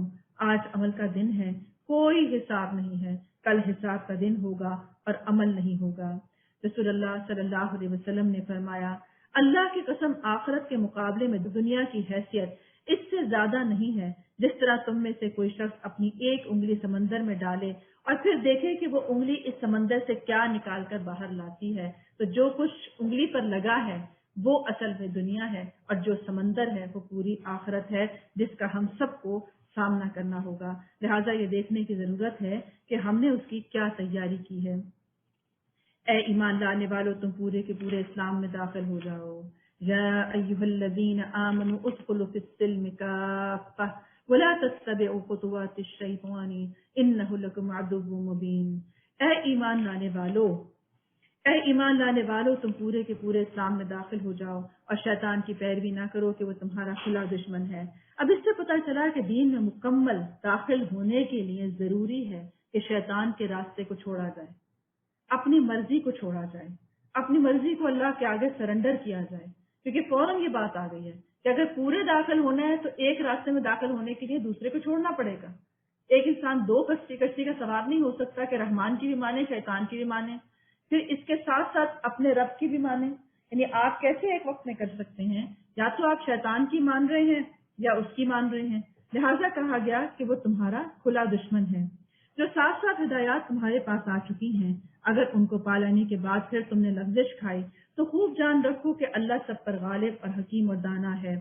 ان ساری نصیحتوں اور ہدایات کے بعد اگر لوگ پھر بھی سیدھے نہ ہوں تو کیا اب وہ اس کے منتظر ہیں کہ اللہ سبحانہ وتعالی بادلوں کے سائے میں فرشتوں کے ساتھ خود سامنے موجود ہو اور فیصلہ کر دیا جائے؟ آخرکار سارے معاملات پیش تو اللہ ہی کے حضور ہونے والے ہیں، کیونکہ اگر اللہ سبحانہ وتعالی نے لوگوں کی ہدایت کے لیے کتاب بھیج دی، انبیاء بھیج دیے، واقعات دکھا دیے، پچھلی قوموں کے آثار دکھا دیے، ایک ایک کا بتا دیا کون کس بات سے ہلاک ہوا، کس بات سے نجات ہو گئی تھی، اگر پھر ان سب سے بھی کوئی یقین نہیں کرتا، اس سب سے بھی کوئی سبق حاصل نہیں کرتا، اس کی اپنی زندگی میں آنے والے حادثات نے بتا دیا، اس پر آنے والی نعمتوں نے بتا دیا کہ اللہ کن چیزوں سے راضی ہوتا ہے، کس سے ناراض ہوتا ہے، تو اس کے باوجود وہ کیا چاہتے ہیں کہ اللہ سبحانہ تعالیٰ خود آ کے بتائیں گے ان کو۔ لیکن پھر فرشتوں کا آنا کیا ہوتا ہے؟ فرشتے یا تو عذاب لے کر اترتے ہیں یا خوشخبری لے کر اترتے ہیں۔ بنی اسرائیل سے پوچھو کہ کیسی کھلی کھلی نشانیاں ہم نے انہیں دکھائی ہیں، اور پھر یہ بھی ان سے پوچھ لو کہ اللہ کی نعمت پانے کے بعد جو قوم اس کو شقاوت سے بدلتی ہے اللہ اسے کیسی سخت سزا دیتا ہے۔ یعنی بعض دفعہ ہم کہتے ہیں اچھا بس طرح میرے یہ حالات ٹھیک ہو جائے نا، پھر میں قرآن پڑھوں گی، پھر میں دین کی طرف آ جاؤں گی، پھر میں نمازیں شروع کروں گی، بس اللہ میری روزی میں ذرا کاروبار چلوا دے، برکت دے دے نا، پھر دیکھیں میں کیسے زکوٰۃ صدقات اور کیسے کیسے کام۔ لیکن پھر کیا ہوتا ہے کہ جب وہ سب کچھ مل جاتا ہے تو پھر اپنے ڈگر پہ چل پڑتے ہیں، پھر اپنے دل کی بخیلی آ جاتی ہے، پھر اپنے نفس کی کاہلی آ جاتی ہے۔ تو فرمایا کہ پھر اللہ ان کو کیسی سزا دیتا ہے کہ وہی نعمتیں ان کے لیے وبال بن جاتی ہیں، یعنی انہی نعمتوں کو چھوڑ کر دین کے لیے اٹھنا مشکل ہو جاتا ہے۔ جن لوگوں نے کفر کی راہ اختیار کی ہے ان کے لیے دنیا کی زندگی بڑی محبوب اور دل پسند بنا دی گئی ہے۔ اصل بات یہ ہے کہ دنیا کی زندگی میں مگن کون ہو جاتا ہے؟ جو کفر کی زندگی گزار رہا ہے، جسے کوئی نہ نماز کا ہوش ہے، نہ کوئی زکوٰۃ دینے کا پتہ ہے، نہ اللہ کے اطاعت کا پتہ ہے، تو یہ کیسی زندگی ہے؟ کفر کی راہ ہے۔ تو ان کے لیے دنیا کی زندگی دل پسند ہے۔ ایسے لوگ ایمان کی راہ اختیار کرنے والوں کا مذاق اڑاتے ہیں، مگر قیامت کے روز متقی لوگ ہی ان کے مقابلے میں عالی مقام ہوں گے۔ رہا دنیا کا رزق تو اللہ کو اختیار ہے، جسے چاہے بے حساب دے دے۔ ہمارے یہاں بھی دیکھیں کون سے ایسے لوگ ہیں جو دین والوں کا اور متقی لوگوں کا مذاق اڑاتے ہیں، جو سمجھتے ہیں کہ ان کی دنیا بڑی آباد ہے، جو اپنے آپ کو بڑا ماڈرن سمجھتے ہیں، جو اپنے آپ کو سمجھتے ہیں کہ اس دنیا میں اتنے ڈوبے ہوئے ہیں کہ اگر دین پہ آنا پڑے تو انہیں ایک مذاق لگتا ہے۔ اسی طرح جو لوگ اس دور میں رہتے ہوئے بھی دین پر عمل کر رہے ہوتے ہیں، تقویٰ کرتے ہیں، وہ ان کا مذاق اڑاتے ہیں۔ اب کہا گیا یہ اصل میں دنیا جتنی انسان کو ملی ہے یہ تو اللہ کا رزق ہے، وہ تو کافر کو بھی دیتا ہے، یہودی کو بھی دیتا ہے، لیکن اصل رزق وہ ہے، خاص رزق وہ ہے، معزز رزق وہ ہے، رزق کریم یہ ہے کہ کسی کو نیکی کی توفیق مل جائے، کسی کو جس مرضی و معاشرے میں رہتا ہو اسے تقویٰ نصیب ہو جائے۔ ابتدا میں سب لوگ ایک ہی طریقے پر تھے، پھر یہ حالت باقی نہ رہی اور اختلاف رونما ہونے لگے۔ تب اللہ نے نبی بھیجے جو راست روی پر بشارت دینے والے اور کجربی کے نتائج سے ڈرانے والے تھے، اور ان کے ساتھ کتاب برحق نازل کی تاکہ حق کے معاملے میں لوگوں کے درمیان جو اختلافات رونما ہو گئے تھے ان کا فیصلہ کر دے۔ اس سے پتہ چلا کہ جب اختلافات ہو جائیں تو اللہ کی کتاب اور سنت سے فیصلہ کروانا چاہیے۔ دیکھیں قرآن کیا کہتا ہے کسی معاملے میں۔ اور ان اختلافات کی رونما ہونے کی وجہ یہ نہیں تھی کہ ابتدا میں لوگوں کو حق بتایا نہیں گیا تھا، بلکہ اختلاف ان لوگوں نے کیا جنہیں حق کا علم آ چکا تھا۔ انہوں نے روشن ہدایات پا لینے کے بعد محض اسی حق کو چھوڑ کر مختلف طریقے نکالے کہ وہ آپس میں زیادتی کرنا چاہتے تھے۔ بس جو لوگ انبیاء پر ایمان لائے انہیں اللہ نے اپنے اذن سے اس حق کا راستہ دکھا دیا جس میں لوگوں نے اختلاف کیا تھا۔ اللہ جسے چاہتا ہے راہ راست دکھا دیتا ہے، اور کس کو چاہتا ہے اللہ؟ جو خود چاہتا ہے۔ جو ہماری چاہت ہوگی ہم اسی طرف جائیں گے اور اللہ ہمارے لیے وہی راستہ آسان کر دے گا۔ اور اصل بات یہ ہے کہ اختلافات کا آج بھی فیصلہ یہی ہے آج کے ایک کتاب کو مانا جائے، ایک رسول کو مانا جائے اور ان کی تعلیمات کو لیا جائے۔ پھر کیا تم لوگوں نے یہ سمجھ رکھا ہے کہ یوں ہی جنت کا داخلہ تمہیں مل جائے گا؟ ام حسبتم ان تدخلوا الجنة ولما يأتكم مثل الذين خلوا من قبلكم، حالانکہ ابھی تم پر وہ سب کچھ نہیں گزرا جو تم سے پہلے ایمان لانے والوں پر گزر چکا ہے۔ ان پر سختیاں گزری، مصیبتیں آئیں، ہلا مارے گئے، حتیٰ کہ وقت کا رسول اور اس کے ساتھی اہل ایمان چیخ اٹھے کہ اللہ کی مدد کب آئے گی۔ اس وقت انہیں تسلی دی گئی تھی کہ ہاں اللہ کی مدد قریب ہی ہے، کیونکہ انسان جتنا بھی جی لے بہرحال زندگی بڑی مختصر سی ہے۔ انسان کا ظرف کم ہونے کی وجہ سے وہ تھوڑی سی تکلیف کے اندر بھی بہت جلدی سے بیزار ہو جاتا ہے، لیکن اللہ سبحانہ وتعالیٰ اپنا وعدہ سچا کر دکھاتا ہے کہ جو دین حق پر ہوگا آخر کار وہ کامیاب ہو ہی جائے گا۔ لوگ پوچھتے ہیں کہ ہم کیا خرچ کریں؟ جواب دو کہ جو مال بھی تم خرچ کرو اپنے والدین پر، رشتہ داروں پر، یتیموں اور مسکینوں اور مسافروں پر خرچ کرو، اور جو بھلائی بھی تم کرو گے اللہ اس سے باخبر ہوگا۔ اب کیا خوبصورت لوگ تھے کہ مال بھی زیادہ نہیں تھا، فاقے کی زندگیاں گزارتے تھے، قربانیاں دیتے تھے، پھر ان کے سوال کیا ہیں کہ ہم پوچھتے ہیں مال کہاں خرچ کریں؟ ہمارا جواب کیا ہوتا ہے؟ ہمارا سوال کیا ہوتا ہے؟ مال کیسے کمائیں، کیسے 8 کے 16 کمائیں، وہ طریقے بتائیں۔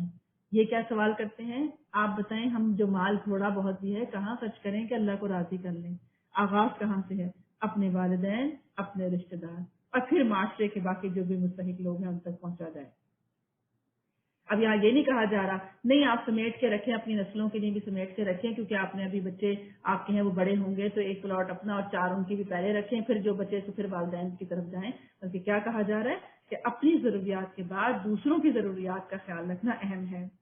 تمہیں جنگ کا حکم دیا گیا ہے وہ تمہیں ناگوار ہے، ہو سکتا ہے کہ ایک چیز تمہیں ناگوار ہو اور وہی تمہارے لیے بہتر ہو سکتا ہے کہ ایک چیز تمہیں پسند ہو اور وہی تمہارے لیے بری ہو۔ اللہ جانتا ہے تم نہیں جانتے۔ ہائی لائٹ کر لیں، انسان کا ایمان عقیدہ اگر یہ پکا ہو جائے کہ ایک چیز ہو سکتا ہے کہ مجھے صحیح نہ لگتی ہو، میرے نفس پہ بھاری ہو، لیکن میرے لیے وہی خیر ہو۔ اور خوبصورت جملہ لگتا ہے یہ والا، اللہ جانتا ہے تم نہیں جانتے۔ جیسے آپ بچوں کو بعض دفعہ جب ان کی کم عقلی کی وجہ سے کوئی بات سمجھا نہیں پاتے تو آپ تھوڑی سی بات بتا کے کیا کہتے ہیں؟ نہیں تمہیں نہیں پتا، جب بڑے ہو گئے تو تمہیں سمجھ میں آ جائے گا۔ میں تمہیں کیوں کہتی ہوں کہ آپ پڑھ لو، میں تمہیں کیوں کہتی ہوں کہ کھیلنے کے لیے ساری زندگی پڑی ہے، ابھی جو ہے سنجیدہ ہو جاؤ۔ کیونکہ بعض دفعہ دوا جو کڑوی دوا ہے اس میں شفا ہوتی ہے۔ کتنے لوگوں کو یہ بات سمجھ میں آتی ہے کہ کڑوی دوا میں میری شفا ہے، اور جس کو سمجھ میں آ جاتی ہے وہ اپنے آپ کو چیرا لگوانے کو پیسے دے کے اپنا آپریشن کروا کے ٹانگ کٹوانے کے لیے تیار ہو جاتا ہے جب وہ یہ جانتا ہے کہ میری بھلائی کس میں ہے۔ لوگ پوچھتے ہیں کہ ماہ حرام میں لڑنا کیسا ہے؟ کہو کہ اس میں لڑنا بہت برا ہے، مگر اللہ کی راہ سے لوگوں کو روکنا اور اللہ سے کفر کرنا اور مسجد حرام کا راستہ اللہ والوں پر بند کرنا اور حرم کے رہنے والوں کو وہاں سے نکالنا اللہ کے نزدیک اس سے بھی زیادہ برا ہے اور فتنہ خون ریزی سے بھی زیادہ شدید تر ہے۔ وہ تو تم سے لڑے ہی جائیں گے، حتیٰ کہ اگر ان کا بس چلے تو تمہیں اس دین سے ہی پھیر لے جائیں گے۔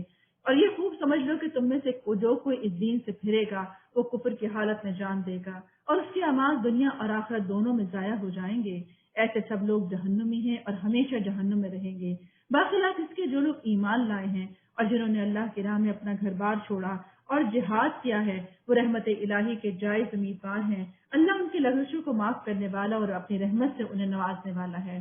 یعنی جب بھی کبھی حق و باطل کا مقابلہ ہو جائے تو چاہے جتنا مرضی نقصان اٹھانا پڑے، جتنی مرضی تکلیف اٹھانا پڑے، انسان حق کا راستہ، دین کا راستہ ہی اختیار کرے، کیونکہ اسے یہ پتا ہو کہ ہماری لغزشیں اسی سے معاف ہوں گی۔ اور جو شخص دوسرا راستہ اختیار کرے اور خدا نہ خواستہ اس راستے میں اس کی موت آ جائے تو وہ کافر کی موت یا بے دینی کی موت جو ہوگی وہ نہایت خطرناک کام ہے۔ اسی لیے کہا گیا ہے کہ اللہ کی راہ میں جہاد کرنا چاہیے، اور سب سے بڑا جہاد اپنے نفس کا جہاد ہے، کیونکہ انسان اپنا نفس چاہتا ہے کہ آرام طلبی ہو، کوئی زحمت نہ اٹھانی پڑے، جدھر مفاد ہے ادھر ہی چلا جایا جائے۔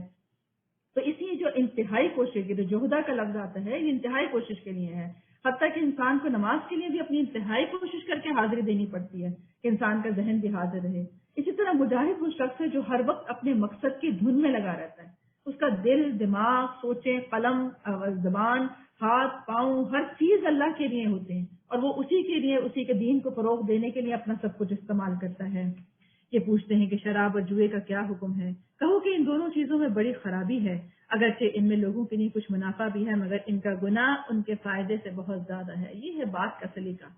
بعض دفعہ آپ کسی شخص کی کسی عادت کو بدلنا چاہتے ہیں، ہمیں بھی پتا ہے کہ انسان کی نفسیات ہے کہ وہ ایک دم سے سوئچ نہیں کر سکتا ہے، لہٰذا کہا گیا کہ شراب کے بارے میں آیا کہ اس کا نقصان زیادہ ہے، نفع کم ہے۔ پوچھتے ہیں کہ ہم اللہ کی راہ میں کیا خرچ کریں؟ پھر سوال ہے کیا خرچ کریں؟ آپ بتائیں جس سے آپ راضی ہوتے ہوں، جیسے آپ جس سے محبت کرتے ہیں، آپ اپنی محبت کے اظہار کے ڈفرینٹ جو طریقے استعمال کرتے ہیں اس میں سے ایک ہوتا ہے اس کے اوپر خرچ کرنا۔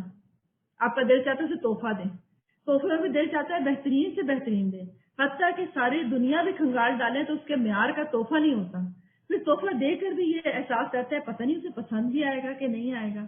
تو یہ ہے وہ اللہ سبحانہ وتعالیٰ سے محبت کرنے والے کہ پوچھتے ہیں کہ آپ بتائیے ہم کیا خرچ کریں؟ آ گیا ہے رمضان اور خرچ کرنے کا سامان، کہو کہ جو کچھ تمہاری ضرورت سے زائد ہو۔ Very simple answer. ہر شخص اپنی ضرورت دیکھے، خواہشات نہیں، خواہشات نہیں، کیا کہا؟ جو کچھ تمہاری ضرورت سے زائد ہو۔ اس طرح اللہ تمہارے لیے صاف صاف احکامات بیان کرتا ہے، شاید کہ تم دنیا اور آخرت دونوں کی فکر کرو، کیونکہ دنیا بھی آپ ہی کی ہے، آخرت بھی آپ ہی کی ہے۔ گویا اگر ہم آخرت پہ لگاتے ہیں تو بھی اپنے اوپر ہی لگا رہے ہیں۔ تو یہ صرف کانسیپٹ سمجھنے کی بات ہے کہ جب ہم کسی اور کو دیتے ہیں تو ہم سمجھتے ہیں جا رہا ہے، وہ میرے اوپر نہیں لگ رہا، وہ کسی اور پہ، حالانکہ دنیا بھی آپ کی، آخرت بھی آپ کی ہے، ادھر دیں گے تو بھی آپ کا ہے، ادھر دیں گے تو بھی آپ کا ہے، لوٹ کے تو آپ ہی کی طرف آنا ہے جو دوسرے کو بھی دیا ہے۔ اسی طرح پوچھتے ہیں کہ یتیموں کے ساتھ کیا معاملہ کیا جائے؟ کہو کہ جس طرز عمل میں ان کے لیے بھلائی ہو وہی اختیار کرنا بہتر ہے۔ ہمارے پاس کتنے یتیم اگر ہوں تو ہم کتنا سوچتے ہیں کہ ہم کیا سلوک کریں جو ان کے لیے بہترین ہو۔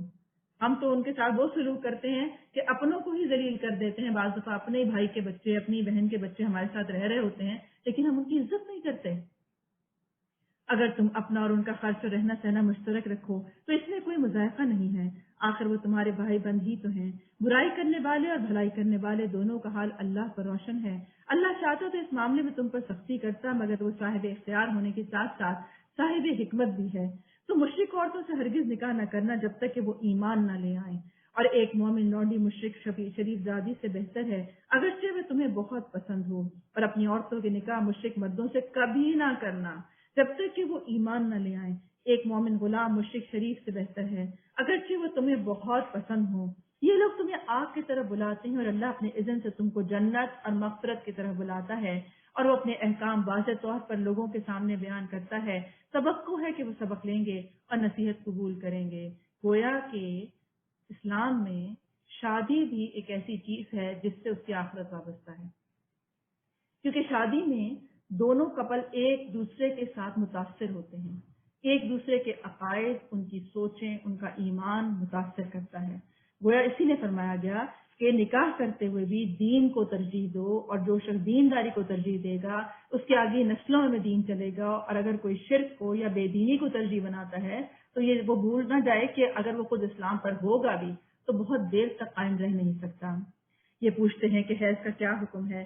کہو کہ وہ ایک گندگی کی حالت ہے، اس میں عورتوں سے الگ رہو اور ان کے قریب بھی نہ جاؤ جب تک کہ وہ پاک صاف نہ ہو جائیں، پھر جب وہ پاک ہو جائیں تو ان کے پاس جاؤ اس طرح جیسا کہ اللہ نے تم کو حکم دیا ہے۔ اللہ ان لوگوں کو پسند کرتا ہے جو بدی سے باز رہیں اور پاکیزگی اختیار کرنے والے ہوں۔ تمہاری عورتیں تمہاری کھیتیاں ہیں، تمہیں اختیار ہے جس طرح چاہو اپنی کھیتی میں جاؤ، مگر اپنے مستقبل کی فکر کرو اور اللہ کی ناراضگی سے بچو۔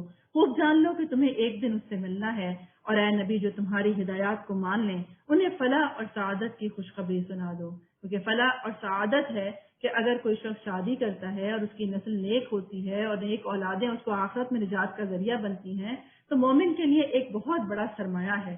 نہ کہ یہ کہ شادی تو کرنا لیکن بچوں کے اوپر پہرے لگا دینا کہ ابھی ہم انڈرسٹینڈنگ پہلے کر لیں، یا بچوں کو کم سے کم رکھنا کیونکہ تاکہ ہماری دنیا ذرا اور سے اور آباد ہو جائے۔ ہم کتنی دنیا بنائیں گے، کتنی بنائیں گے؟ ملنی تو اتنی ہے جتنا ہمارا رزق رکھ دیا گیا ہے۔ لہٰذا جو شادی کا تقاضا ہے، مقصود ہے کہ نسلیں ہوں اور امت جو ہے وہ زیادہ سے زیادہ ہو، جو قیامت کے دن میں ہمارے لیے نجات ہو اور ہمارے لیے سربلندی کا ذریعہ ہو، تو اس کی بھی فکر ہونی چاہیے۔ اسی طرح جو بچے ہیں ان کی تعلیم و تربیت کی فکر بھی ہونی چاہیے۔ بعض دفعہ ہم ان کو اچھے انگلش میڈیم اسکولوں میں تو پڑھاتے ہیں لیکن ان کی آخرت کی فکر نہیں کرتے ہیں، ہم ان کو دین نہیں سکھاتے۔ دونوں چیزیں ضروری ہیں، دنیا کی تعلیم بھی دیں اور دین کی تعلیم بھی دیں۔ اللہ کے نام کو ایسے قسمیں کھانے کے لیے استعمال نہ کرو جن سے مقصود نیکی اور تقوی اور بندگان خدا کی بھلائی کے کاموں سے باز رہنا ہو۔ اب یہاں پہ قسم کھانے کا اصول بتایا جا رہا ہے کہ کوئی ایسی قسم نہیں کھا سکتے جس کا مقصد یہ ہو کہ کسی نیکی سے باز آنا۔ مثلا میں کبھی اپنے بھائی کی شکل نہیں دیکھوں گی، اب یہ کیا ہے؟ پتہ رحمی ہے، تو ایسی قسم نہیں کھائی جا سکتی۔ اللہ تمہاری ساری باتیں سن رہا ہے اور وہ سب کچھ جانتا ہے۔ جو بے معنی قسمیں تم بلا ارادہ کھا لیا کرتے ہو ان پر اللہ گرفت نہیں کرتا، مگر جو قسمیں تم سچے دل سے کھاتے ہو ان کی بات پر وہ ضرور کرے گا۔ اللہ بہت درگزر کرنے والا اور بردبار ہے۔ کیونکہ بعض دفعہ کسی کو صرف عادت ہوتی ہے قسم سے کہنے کی، تو ایسی قسموں سے مواخذہ نہیں ہے، لیکن جو جان بوجھ کے انسان کھاتا ہے اس کے اوپر مواخذہ ہوگا کیونکہ وہ اس میں اللہ کو گواہ بناتا ہے۔ اسی طرح اللہ کے علاوہ کسی اور کی قسم نہیں کھائی جا سکتی۔ مثلا اپنی ماں کی قسم کھاؤ، فلاں اپنے بچے کی قسم کھاؤ، تو یہ سب قسمیں جو ہیں لغو ہیں۔ اسی طرح جو لوگ اپنی عورتوں سے تعلق نہ رکھنے کی قسم کھا بیٹھتے ہیں ان کے لیے 4 مہینے کی مہلت ہے۔ اب یہ ان لوگوں کی بات ہے جو لوگ ایلا کرتے ہیں، یعنی یہ قسم کھا لیتے ہیں کہ ہم اپنی بیوی سے رجوع نہیں کریں گے، تو اگر انہوں نے رجوع کر لیا تو اللہ معاف کرنے والا اور رحیم ہے۔ اگر انہوں نے طلاق ہی کی ٹھان لی ہو تو جانے رہیں کہ اللہ سب کچھ سنتا اور جاننے والا ہے، یعنی یا تو طلاق دے کے الگ ہو جائیں یا پھر ان کے ساتھ رجوع رکھیں۔ یہ جو بیچ کا معلق رہنے کا ایک تعلق ہوتا ہے کہ کوئی انسان کہے کہ میں رہوں گا تو اس کے ساتھ لیکن میں 4 مہینے تک کوئی تعلق نہیں رکھوں گا، تو اس سے روکا گیا ہے۔ اور جن عورتوں کو طلاق دے دی گئی ہو 3 مرتبہ ایام ماہواری آنے تک اپنے آپ کو روکے رکھیں۔ اب یہاں سے شروع ہوتا ہے طلاق دینے کا طریقہ جسے بہت اچھی طرح سمجھنا اور اپنے بیٹوں سے اپنے مردوں سے شیئر کرنا چاہیے تاکہ وہ درست دین کی پیروی کر سکیں، کیونکہ ہمارے نزدیک دین میں نکاح بھی دینداری ہے اور طلاق بھی دینداری ہی ہے۔ تو فرمایا جن عورتوں کو طلاق دے دی گئی ہو 3 مرتبہ ایام ماہواری آنے تک اپنے آپ کو روکے رکھیں، اور ان کے لیے یہ جائز نہیں ہے کہ اللہ نے ان کے رحم میں جو کچھ پیدا کیا ہے اسے وہ چھپائیں۔ انہیں ہرگز ایسا نہیں کرنا چاہیے اگر وہ اللہ اور روز آخرت پر ایمان رکھتی ہیں۔ ان کے شوہر تعلقات درست کر لینے پر آمادہ ہوں تو وہ اس عدت کے دوران میں انہیں پھر اپنی زوجیت میں واپس لینے کے حقدار ہیں۔ کوئی ایک طلاق دے تو وہ دوبارہ رجوع کر سکتا ہے عدت کے دوران، اور اگر عدت گزر جائے تو اس کے بعد وہ نکاح کر سکتے ہیں۔ عورتوں کے لیے بھی معروف طریقے پر ویسے ہی حقوق ہیں جیسے مردوں کے حقوق ہیں۔ ابن عباس رضی اللہ عنہ کہتے ہیں کہ میں پسند کرتا ہوں کہ اپنی بیوی کے لیے بھی بن سنور کر رہوں جیسے بیوی میرے لیے بنتی سنورتی ہے، گویا کہ دونوں کے حقوق ایک جیسے ہیں۔ البتہ مردوں کو ان پر ایک درجہ حاصل ہے اور سب پر اللہ سبحانہ وتعالی اقتدار رکھنے والا اور حکیم و دانا ہے، کیونکہ اللہ سبحانہ وتعالیٰ نے مردوں کے ہاتھ میں نکاح کی ڈور دی ہے، ان کو اختیار زیادہ دیا ہے، تو انہیں یاد رکھنا چاہیے کہ وہ اس معاملے میں بھی جو بھی معاملہ کریں گے تو اللہ تعالیٰ ان سے بھی حساب لے گا۔ آپ یہ نہیں کہہ سکتے کہ میں شوہر ہوں، میری مرضی میں جیسے چاہے اپنی بیوی کو رکھوں، چاہے میں اس کو حق دوں، چاہے میں اسے عزت دوں نہ دوں، نان نفقہ دوں یا نہ دوں، تو یہ ہو نہیں سکتا ہے کیونکہ یہ قابل مواخذہ ہے۔ طلاق 2 بار ہے، پھر یا تو سیدھے طریقے سے عورت کو روک لیا جائے یا بھرے طریقے سے اس کو رخصت کر دیا جائے۔ یہ 2 طلاق کے بعد رجوع کی مہلت باقی رہتی ہے، اور رخصت کرتے ہوئے ایسا کرنا تمہارے لیے جائز نہیں کہ جو کچھ تم انہیں دے چکے ہو اس میں سے کچھ بھی واپس لو۔ البتہ یہ صورت مستثنا ہے کہ زوجین کو اللہ کے حدود پر قائم نہ رہ سکنے کا اندیشہ ہو۔ ایسی صورت میں اگر تمہیں یہ خوف ہو کہ وہ دونوں حدود الہی پر قائم نہیں رہیں گے تو ان دونوں کے درمیان یہ معاملہ ہو جانے میں مذائقہ نہیں ہے کہ عورت اپنے شوہر کو کچھ معاوضہ دے کر علیحدگی اختیار کر لے، یعنی خلا لے لے، یہ اللہ کے مقرر کردہ حدود ہیں، ان سے تجاوز نہ کرو، اور جو لوگ حدود الہی تجاوز کریں گے وہی ظالم ہے، کیونکہ انسان جب نافرمانی کرتا ہے یا کسی پر ظلم کرتا ہے تو اصل میں وہ اپنے آپ پہ ظلم کر رہا ہوتا ہے۔ پھر اگر 2 بار طلاق دینے کے بعد شوہر نے عورت کو تیسری بار طلاق دے دی تو وہ عورت پھر اس کے لیے حلال نہیں ہوگی، الا یہ کہ اس کا نکاح کسی دوسرے شخص سے ہو اور پھر وہ اسے طلاق دے دے۔ تب اگر پہلا شوہر اور یہ عورت دونوں یہ خیال کریں کہ حدود الہی پر قائم رہیں گے تو ان کے لیے ایک دوسرے کی طرف رجوع کر لینے میں کوئی مذائقہ نہیں ہے۔ یہ اللہ کے مقرر کردہ حدیں ہیں جنہیں وہ ان لوگوں کی ہدایت کے لیے واضح کر رہا ہے جو اس کی حدوں کو توڑنے کا انجام جانتے ہیں۔ یہ جان بوجھ کے اللہ سبحانہ وتعالیٰ نے طلاق کے پروسیس کو اتنا لمبا کیوں رکھا ہے کہ پیچ اپ ہو سکے، ایک دوسرے کے ساتھ بنا کر رکھنے کے لیے مہلت ملتی رہے۔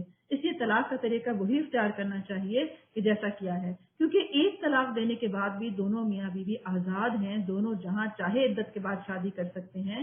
اس کے لیے ضروری نہیں ہے کہ 3 طلاقیں مکمل کی جائیں، تو کیوں اپنا وہ چانس گنوایا جائے کہ زندگی میں اگر کبھی دوبارہ رجوع کرنے کا خیال آ جائے تو کیا جا سکتا ہے۔ اور جب تم عورتوں کو طلاق دے دو اور ان کی عدت پوری ہونے کو آ جائے، یا تو بھلے طریقے سے انہیں روک لو یا بھلے طریقے سے رخصت کر دو، محض ستانے کی خاطر انہیں نہ روکے رکھنا کہ یہ زیادتی ہوگی، اور جو کوئی ایسا کرے گا در حقیقت اپنے آپ پر ہی ظلم کرے گا۔ اب یہ بھی انسان کے اخلاق کا تقاضا ہے، حسن اخلاق میں سے ہے کہ آپ اپنے گھر میں میاں بیوی کے روپ میں کیسے رہتے ہیں، آپ کے بچے آپ کے ساتھ اور آپ ان کے ساتھ کیسے رہتے ہیں، اور اللہ کی آیات کا کھیل نہ بناؤ، اور بھول نہ جاؤ کہ اللہ نے کس نعمت عظمیٰ سے تمہیں سرفراز کیا ہے۔ وہ تمہیں نصیحت کرتا ہے کہ جو کتاب اور حکمت اس نے تم پر نازل کی ہے اس کا احترام ملحوظ رکھو، اللہ سے ڈرو اور خوب جان لو کہ اللہ کو ہر بات کی خبر ہے۔ لا تتخذوا آيات الله هزوا واذكروا نعمة الله عليكم وما أنزل عليكم من الكتاب والحكمة يعظكم به واتقوا الله واعلموا أن الله بكل شيء عليم۔ جب تم اپنی عورتوں کو طلاق دے چکو اور وہ اپنی عدت پوری کر لیں تو پھر اس میں معنی نہ ہو کہ وہ اپنے زیر تجویز شوہروں سے نکاح کر لیں، جبکہ وہ معروف طریقے سے باہم نکاح پر راضی ہوں۔ تمہیں نصیحت کی جاتی ہے کہ ایسی حرکت ہرگز نہ کرنا اگر تم اللہ اور روز آخرت پر ایمان لانے والے ہو۔ تمہارے لیے شائستہ اور پاکیزہ طریقہ یہی ہے کہ اس سے باز رہو، اللہ جانتا ہے تم نہیں جانتے۔ کیسے معاشرتی ایک رویے پر چوٹ کی گئی ہے، کیونکہ بعض دفعہ کوئی بیوہ خاتون ہوتی ہیں، جوان ہوتی ہیں، وہ دوبارہ نکاح کرنا چاہتی ہیں، کیونکہ معاشرے میں رہنا آسان نہیں ہے ایک تنہا عورت کا، لیکن اس کے اوپر کیسے کیسے الزامات لگائے جاتے ہیں، کیسے کیسے اس کو تانے دیے جاتے ہیں، اس کو تو شادی کا شوق ہے، اس کو تو کیوں شادی کر رہی ہے، بچوں والی ہے، اس کو چاہیے کہ تو سوچنے کی بات ہے کہ ایک گھر کا بس جانا کتنی بڑی خیر ہے، اور ایک عورت کا تنہا رہنا یا بچوں کا یتیمے کی زندگی گزارتے رہنا کتنا بڑا فساد ہے۔ تو اس صورت میں کوشش کرنی چاہیے کہ لوگوں کے گھر آباد کرنے میں ان کا تعاون کیا جائے، اور جب آپ چاہتے ہوں کہ ان کی اولاد پوری مدت رضاعت تک دودھ پیے تو مائیں اپنے بچوں کو کامل 2 سال دودھ پلائیں۔ اس صورت میں بچے کے باپ کو معروف طریقے سے انہیں کھانا اور کپڑا دینا ہوگا، مگر کسی پر اس کی وسعت سے بڑھ کر بار نہ ڈالا جائے، نہ تو ماں کو اس وجہ سے تکلیف میں ڈالا جائے کہ بچہ اس کا ہے، اور نہ باپ کو اس وجہ سے تنگ کیا جائے کہ بچہ اس کا ہے۔ دودھ پلانے والی کا یہ حق جیسا بچے کے باپ پر ہے ویسا ہی اس کے وارث پر ہے، یعنی اگر باپ نہ ہو تو اس کے جو ددیال ہے وہ اس خرچے کو اٹھائے گا۔ لیکن اگر فریقین باہمی رضامندی اور مشورے سے دودھ چھڑانا چاہیں تو ایسا کرنے میں کوئی مذائقہ نہیں ہے، اور اگر تمہارا خیال اپنی اولاد کو کسی غیر عورت سے دودھ پلوانے کا ہو تو اس میں بھی کوئی حرج نہیں ہے، بشرطے کہ اس کو جو معاوضہ دے دیا جائے اور معروف طریقے پر ادا کیا جائے۔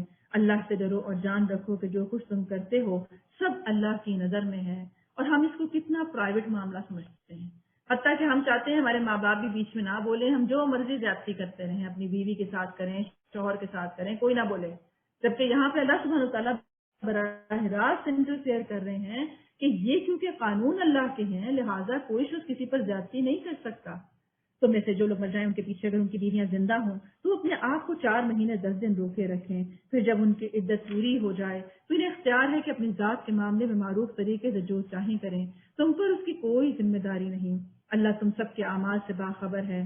زمانۂ عدت میں خواہ تم ان بیوہ عورتوں کے ساتھ مگنی کا ارادہ اشارے کنارے میں ظاہر کر دو، خواہ دل میں چھپائے رکھو، دونوں صورتوں میں کوئی مذائقہ نہیں ہے۔ اللہ جانتا ہے کہ ان کا خیال تو تمہارے دل میں آئے گا، مگر دیکھو خفیہ عہد و پیمان نہ کرنا۔ اگر کوئی بات کرنی ہے تو معروف طریقے سے کرو، اور عقد نکاح باندھنے کا فیصلہ اس وقت تک نہ کرو جب تک کہ عدت پوری نہ ہو جائے۔ خوب سمجھ لو کہ اللہ تمہارے دلوں کا حال تک جانتا ہے، لہٰذا اس سے ڈرو اور یہ بھی جان لو کہ اللہ بردبار ہے، چھوٹی چھوٹی باتوں سے درگزر فرما جاتا ہے، لیکن جس میں بڑا فساد ہوتا ہے، بڑا نقصان ہوتا ہے، اس میں واضح ہدایات دے دی جاتی ہیں۔ کیونکہ اگر کوئی خاتون پریگننٹ ہے اور وہ دوسری شادی بھی کر لیتی ہے تو اس میں نسل کا نہیں پتا چلے گا کہ یہ جو نسل ہے، یہ جو بچہ ہے، یہ کس کا ہے۔ لہٰذا اللہ سبحانہ تعالیٰ کے جتنے بھی احکامات ہیں بہت ہی حکمت پر مبنی ہیں۔ تم پر کچھ گناہ نہیں اگر اپنی عورتوں کو طلاق دے دو قبل اس کے کہ ہاتھ لگانے کی نوبت آئے یا مہر مقرر ہو۔ اس صورت میں انہیں کچھ نہ کچھ دینا ضرور چاہیے۔ خوشحال آدمی اپنی قدرت کے مطابق اور غریب اپنی قدرت کے مطابق معروف طریقے سے دے، یہ حق ہے نیک لوگوں پر۔ اور اگر تم نے ہاتھ لگانے سے پہلے طلاق دے دی ہو لیکن مہر مقرر کیا جا چکا ہو تو اس صورت میں نصف مہر دینا ہوگا۔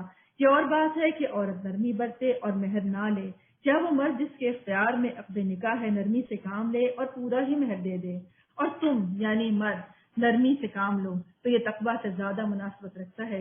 آپس کے معاملے میں فیاضی کو نہ بھولو، تمہارے اعمال کو اللہ دیکھ رہا ہے۔ خوبصورت رول ہے، وَلَا تَنْسَوُا الْفَضْلَ بَيْنَكُمْ إِنَّ اللَّهَ بِمَا تَعْمَلُونَ بَصِيرٌ۔ جب بھی معاملہ ڈیلنگ کرنے لگو تو کوشش کریں کہ میری طرف سے احسان ہو جائے زیادہ، کیونکہ آپس میں فضل کا رویہ، نرمی کا رویہ، ایک احسان کا رویہ ہوگا تو اللہ تعالیٰ اس کو دیکھ رہا ہے کہ کون اس میں سے زیادہ بڑا محسن ہے۔ اپنی نمازوں کی نگہداشت رکھو، خصوصاً ایسی نماز کی جو محاسن صلاۃ کی جامع ہو، یعنی فجر اور عصر کی نماز کی حفاظت کرنی چاہیے، خاص طور پہ حدیث میں اس کا ذکر ہے۔ اللہ کے آگے اس طرح کھڑے ہو جیسے فرمانبردار غلام کھڑے ہوتے ہیں، بدامنی کی حالت ہو تو خواہ پیدل ہو خواہ سوار ہو، جس طرح ممکن ہو نماز پڑھو، اور جب ان میسر آ جائے تو اللہ کو اس طریقے سے یاد کرو جو اس نے تمہیں سکھایا ہے جس سے پہلے تم ناواقف تھے، یعنی قصر کی نماز بھی ہے، اسی طرح جنگ کی نماز بھی ہے، میدان جنگ میں کس طرح پڑھنی ہے، جو کھڑا نہیں ہو سکتا وہ بیٹھ کر پڑھے، جو بیٹھ نہیں سکتا وہ لیٹ کر پڑھے، جو کچھ نہیں کر سکتا وہ اشارے سے پڑھے، جو اشارہ نہیں کر سکتا وہ دل میں پڑھے۔ گویا کہ نماز معاف کسی بھی صورت میں نہیں ہے۔ تم میں سے جو لوگ وفات پا جائیں اور پیچھے اپنی بیویاں چھوڑ رہے ہوں، ان کو چاہیے کہ اپنی بیویوں کے حق میں یہ وصیت کر جائیں کہ 1 سال تک ان کو نان نفقہ دیا جائے گا، اور اگر وہ گھر سے نہ نکالی جائیں، پھر اگر وہ خود نکل جائیں تو اپنی ذات کے معاملے میں معروف طریقے سے وہ جو کچھ بھی کریں اس کی ذمہ داری تم پر نہیں ہے۔ اللہ سب پر غالب اقتدار رکھنے والا اور حکیم و دانا ہے۔ اسی طرح جن عورتوں کو طلاق دے دی گئی ہو انہیں بھی مناسب طور پر کچھ نہ کچھ دے کر رخصت کیا جائے، یہ حق ہے متقی لوگوں پر۔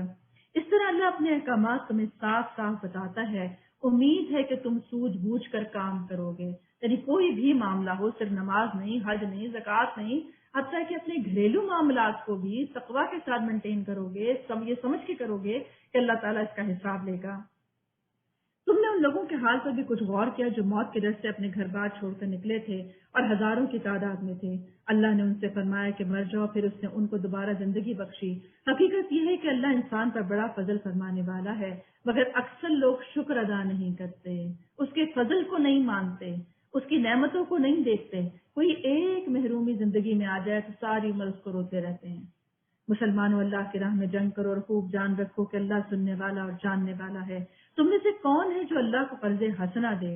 من ذا الذی یقرض اللہ قرضا حسنا فیضاعفہ لہ اضعافا کثیرا واللہ یقبض ویبسط والیہ ترجعون۔ تم میں سے کون ہے جو اللہ کو قرض حسنہ دے؟ کہیں کہ ہم ہیں جو اللہ کو قرض حسنہ دیں تاکہ اللہ اسے کئی گنا بڑھا چڑھا کر واپس کرے۔ گھٹانا بھی اللہ کے اختیار میں ہے اور بڑھانا بھی، اور اسی کی طرف تمہیں پلٹ کر جانا ہے۔ رسول اللہ صلی اللہ علیہ وسلم نے فرمایا، خرچ کرو اور گن گن کر نہ دو ورنہ اللہ تمہیں گن گن کر دے گا، اور ہاتھ نہ روکو خرچ کرنے سے ورنہ اللہ بھی تم سے ہاتھ روک لے گا۔ اسی طرح سے آپ نے فرمایا کہ جہنم سے بچو، چاہے کھجور کا ایک ٹکڑا دے کر ہی کیوں نہ بچنا پڑے، یعنی معمولی سے معمولی صدقہ بھی انسان کے لیے جہنم سے آڑ ہے۔ پھر تم نے اس معاملے پر بھی غور کیا جو موسیٰ کے بعد سرداران بنی اسرائیل کو پیش آیا۔ انہوں نے اپنے نبی سے کہا تھا کہ ہمارے لیے ایک بادشاہ مقرر کر دو تاکہ ہم اللہ کی راہ میں جنگ کریں۔ نبی نے پوچھا، کہیں ایسا تو نہیں ہوگا کہ تم کو لڑائی کا حکم دیا جائے اور پھر تم نہ لڑو؟ وہ کہنے لگے، بھلا یہ کیسے ہو سکتا ہے کہ اللہ کی راہ میں ہم نہ لڑیں جبکہ ہمیں اپنے گھروں سے نکال دیا گیا، ہمارے بال بچے ہم سے جدا کر دیے گئے، مگر جب ان کو جنگ کا حکم دیا گیا تو ایک قلیل تعداد کے سوا وہ سب پیٹھ موڑ گئے، اور اللہ ان میں سے ایک ایک ظالم کو جانتا ہے۔ اللہ تعالیٰ ہمیں ہمارے نیک ارادوں میں استقامت دے، کیونکہ ہم بھی کتنے ارادے باندھتے ہیں، لیکن کتنے % لوگ ہیں جو اپنے ارادوں کو تکمیل تک پہنچاتے ہیں۔ ان کے نبی نے ان سے کہا کہ اللہ نے طالوت کو تمہارے لیے بادشاہ مقرر کیا ہے۔ یہ سن کر وہ بولے، ہم پر بادشاہ بننے کا وہ کیسے حقدار ہو گیا؟ اس کے مقابلے میں بادشاہی کے ہم زیادہ مستحق ہیں، وہ تو کوئی بڑا مالدار آدمی بھی نہیں ہے۔ نبی نے جواب دیا، اللہ نے تمہارے مقابلے میں اسی کو منتخب کیا ہے اور اس کو دماغی اور جسمانی دونوں قسم کی اہلیت کے فراوانی کے ساتھ عطا فرمائی ہیں، اور اللہ کو اختیار ہے کہ اپنا رزق جسے چاہے عطا کر دے۔ اللہ بڑی وسعت رکھتا ہے اور وہ سب کچھ اس کے علم میں ہے۔ اس سے یہ پتا چلا کہ اللہ تعالیٰ کا انتخاب بہترین ہوتا ہے، کیونکہ جس کام کے لیے جو آدمی مناسب ہے یا جس کی جو دماغی اور جسمانی صلاحیت ہو، جس کے اندر اہلیت ہو، اسی کو کام سپرد کرنا چاہیے تاکہ وہ بہترین کر سکے۔ ہم تو بعض دفعہ سفارش پہ آنے کو اپنے لیے بہت بڑا اعزاز سمجھتے ہیں، یا ہم سمجھتے ہیں کہ اچھا ہم ایک دفعہ انٹر ہو جائیں گے، پھر کام کریں نہ کریں ہمیں کون پوچھ سکتا ہے۔ تو یہ بات ہے کہ جو نیکی کرنا چاہے، تقویٰ کرنا چاہے، اسے اپنے اندر صلاحیت پیدا کرنی چاہیے۔ اس کے ساتھ ان کے نبی نے ان کو یہ بھی بتایا کہ اللہ کی طرف سے ان کے بادشاہ مقرر ہونے کی علامت یہ ہے کہ اس کے عہد میں وہ صندوق تمہیں واپس مل جائے گا جس میں تمہارے رب کی طرف سے تمہارے لیے سکون قلب کا سامان ہے، جس میں آل موسیٰ آل ہارون کے چھوڑے ہوئے تبرکات ہیں اور جس کو اس وقت فرشتے سنبھالے ہوئے ہیں۔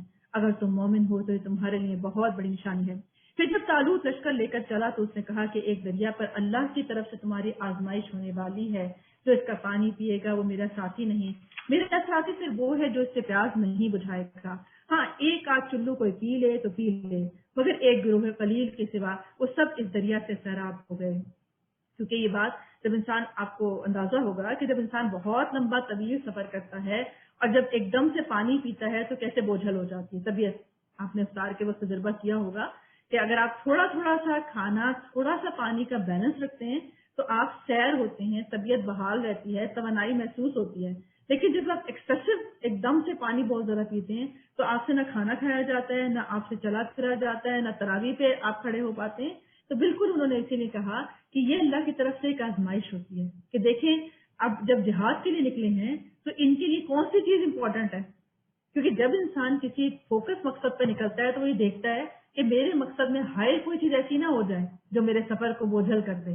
لہٰذا اسے پتا ہوتا ہے کہ مجھے بھی تراویح پہ جانا ہے تو مجھے کتنا کھانا چاہیے اور کتنی دیر تک کھا کے اس سے تھوڑا سا وقفہ بھی دے دینا چاہیے تاکہ جب انسان تراویح کے لیے ہلکا پھلکا ہو سکے۔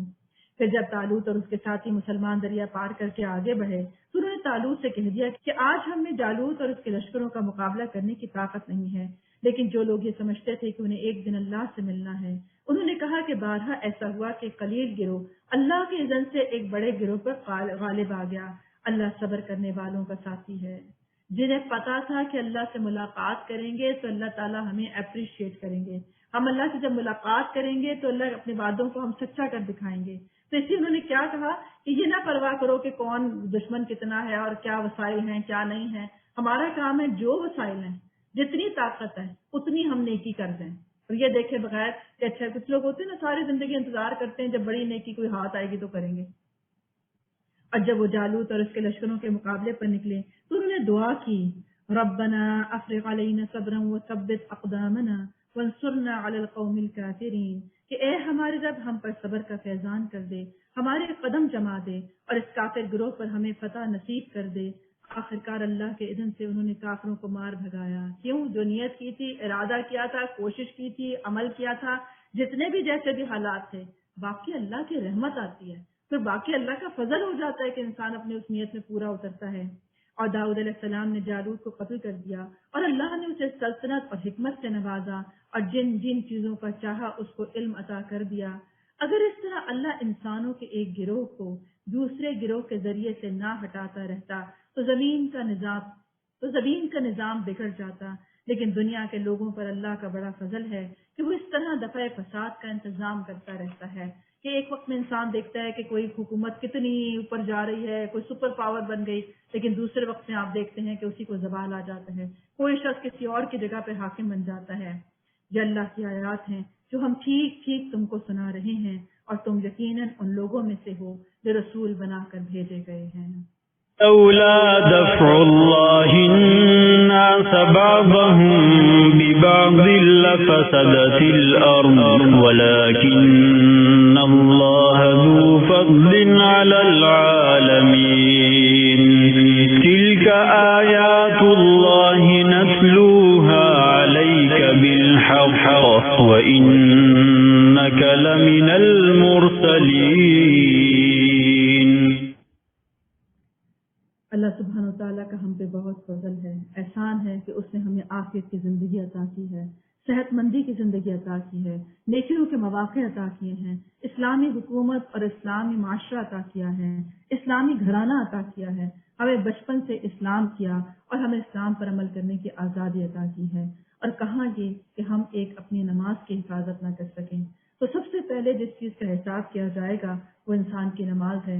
جو شخص نماز کی حفاظت کرتا ہے گویا وہ اپنے ایمان کی حفاظت کرتا ہے.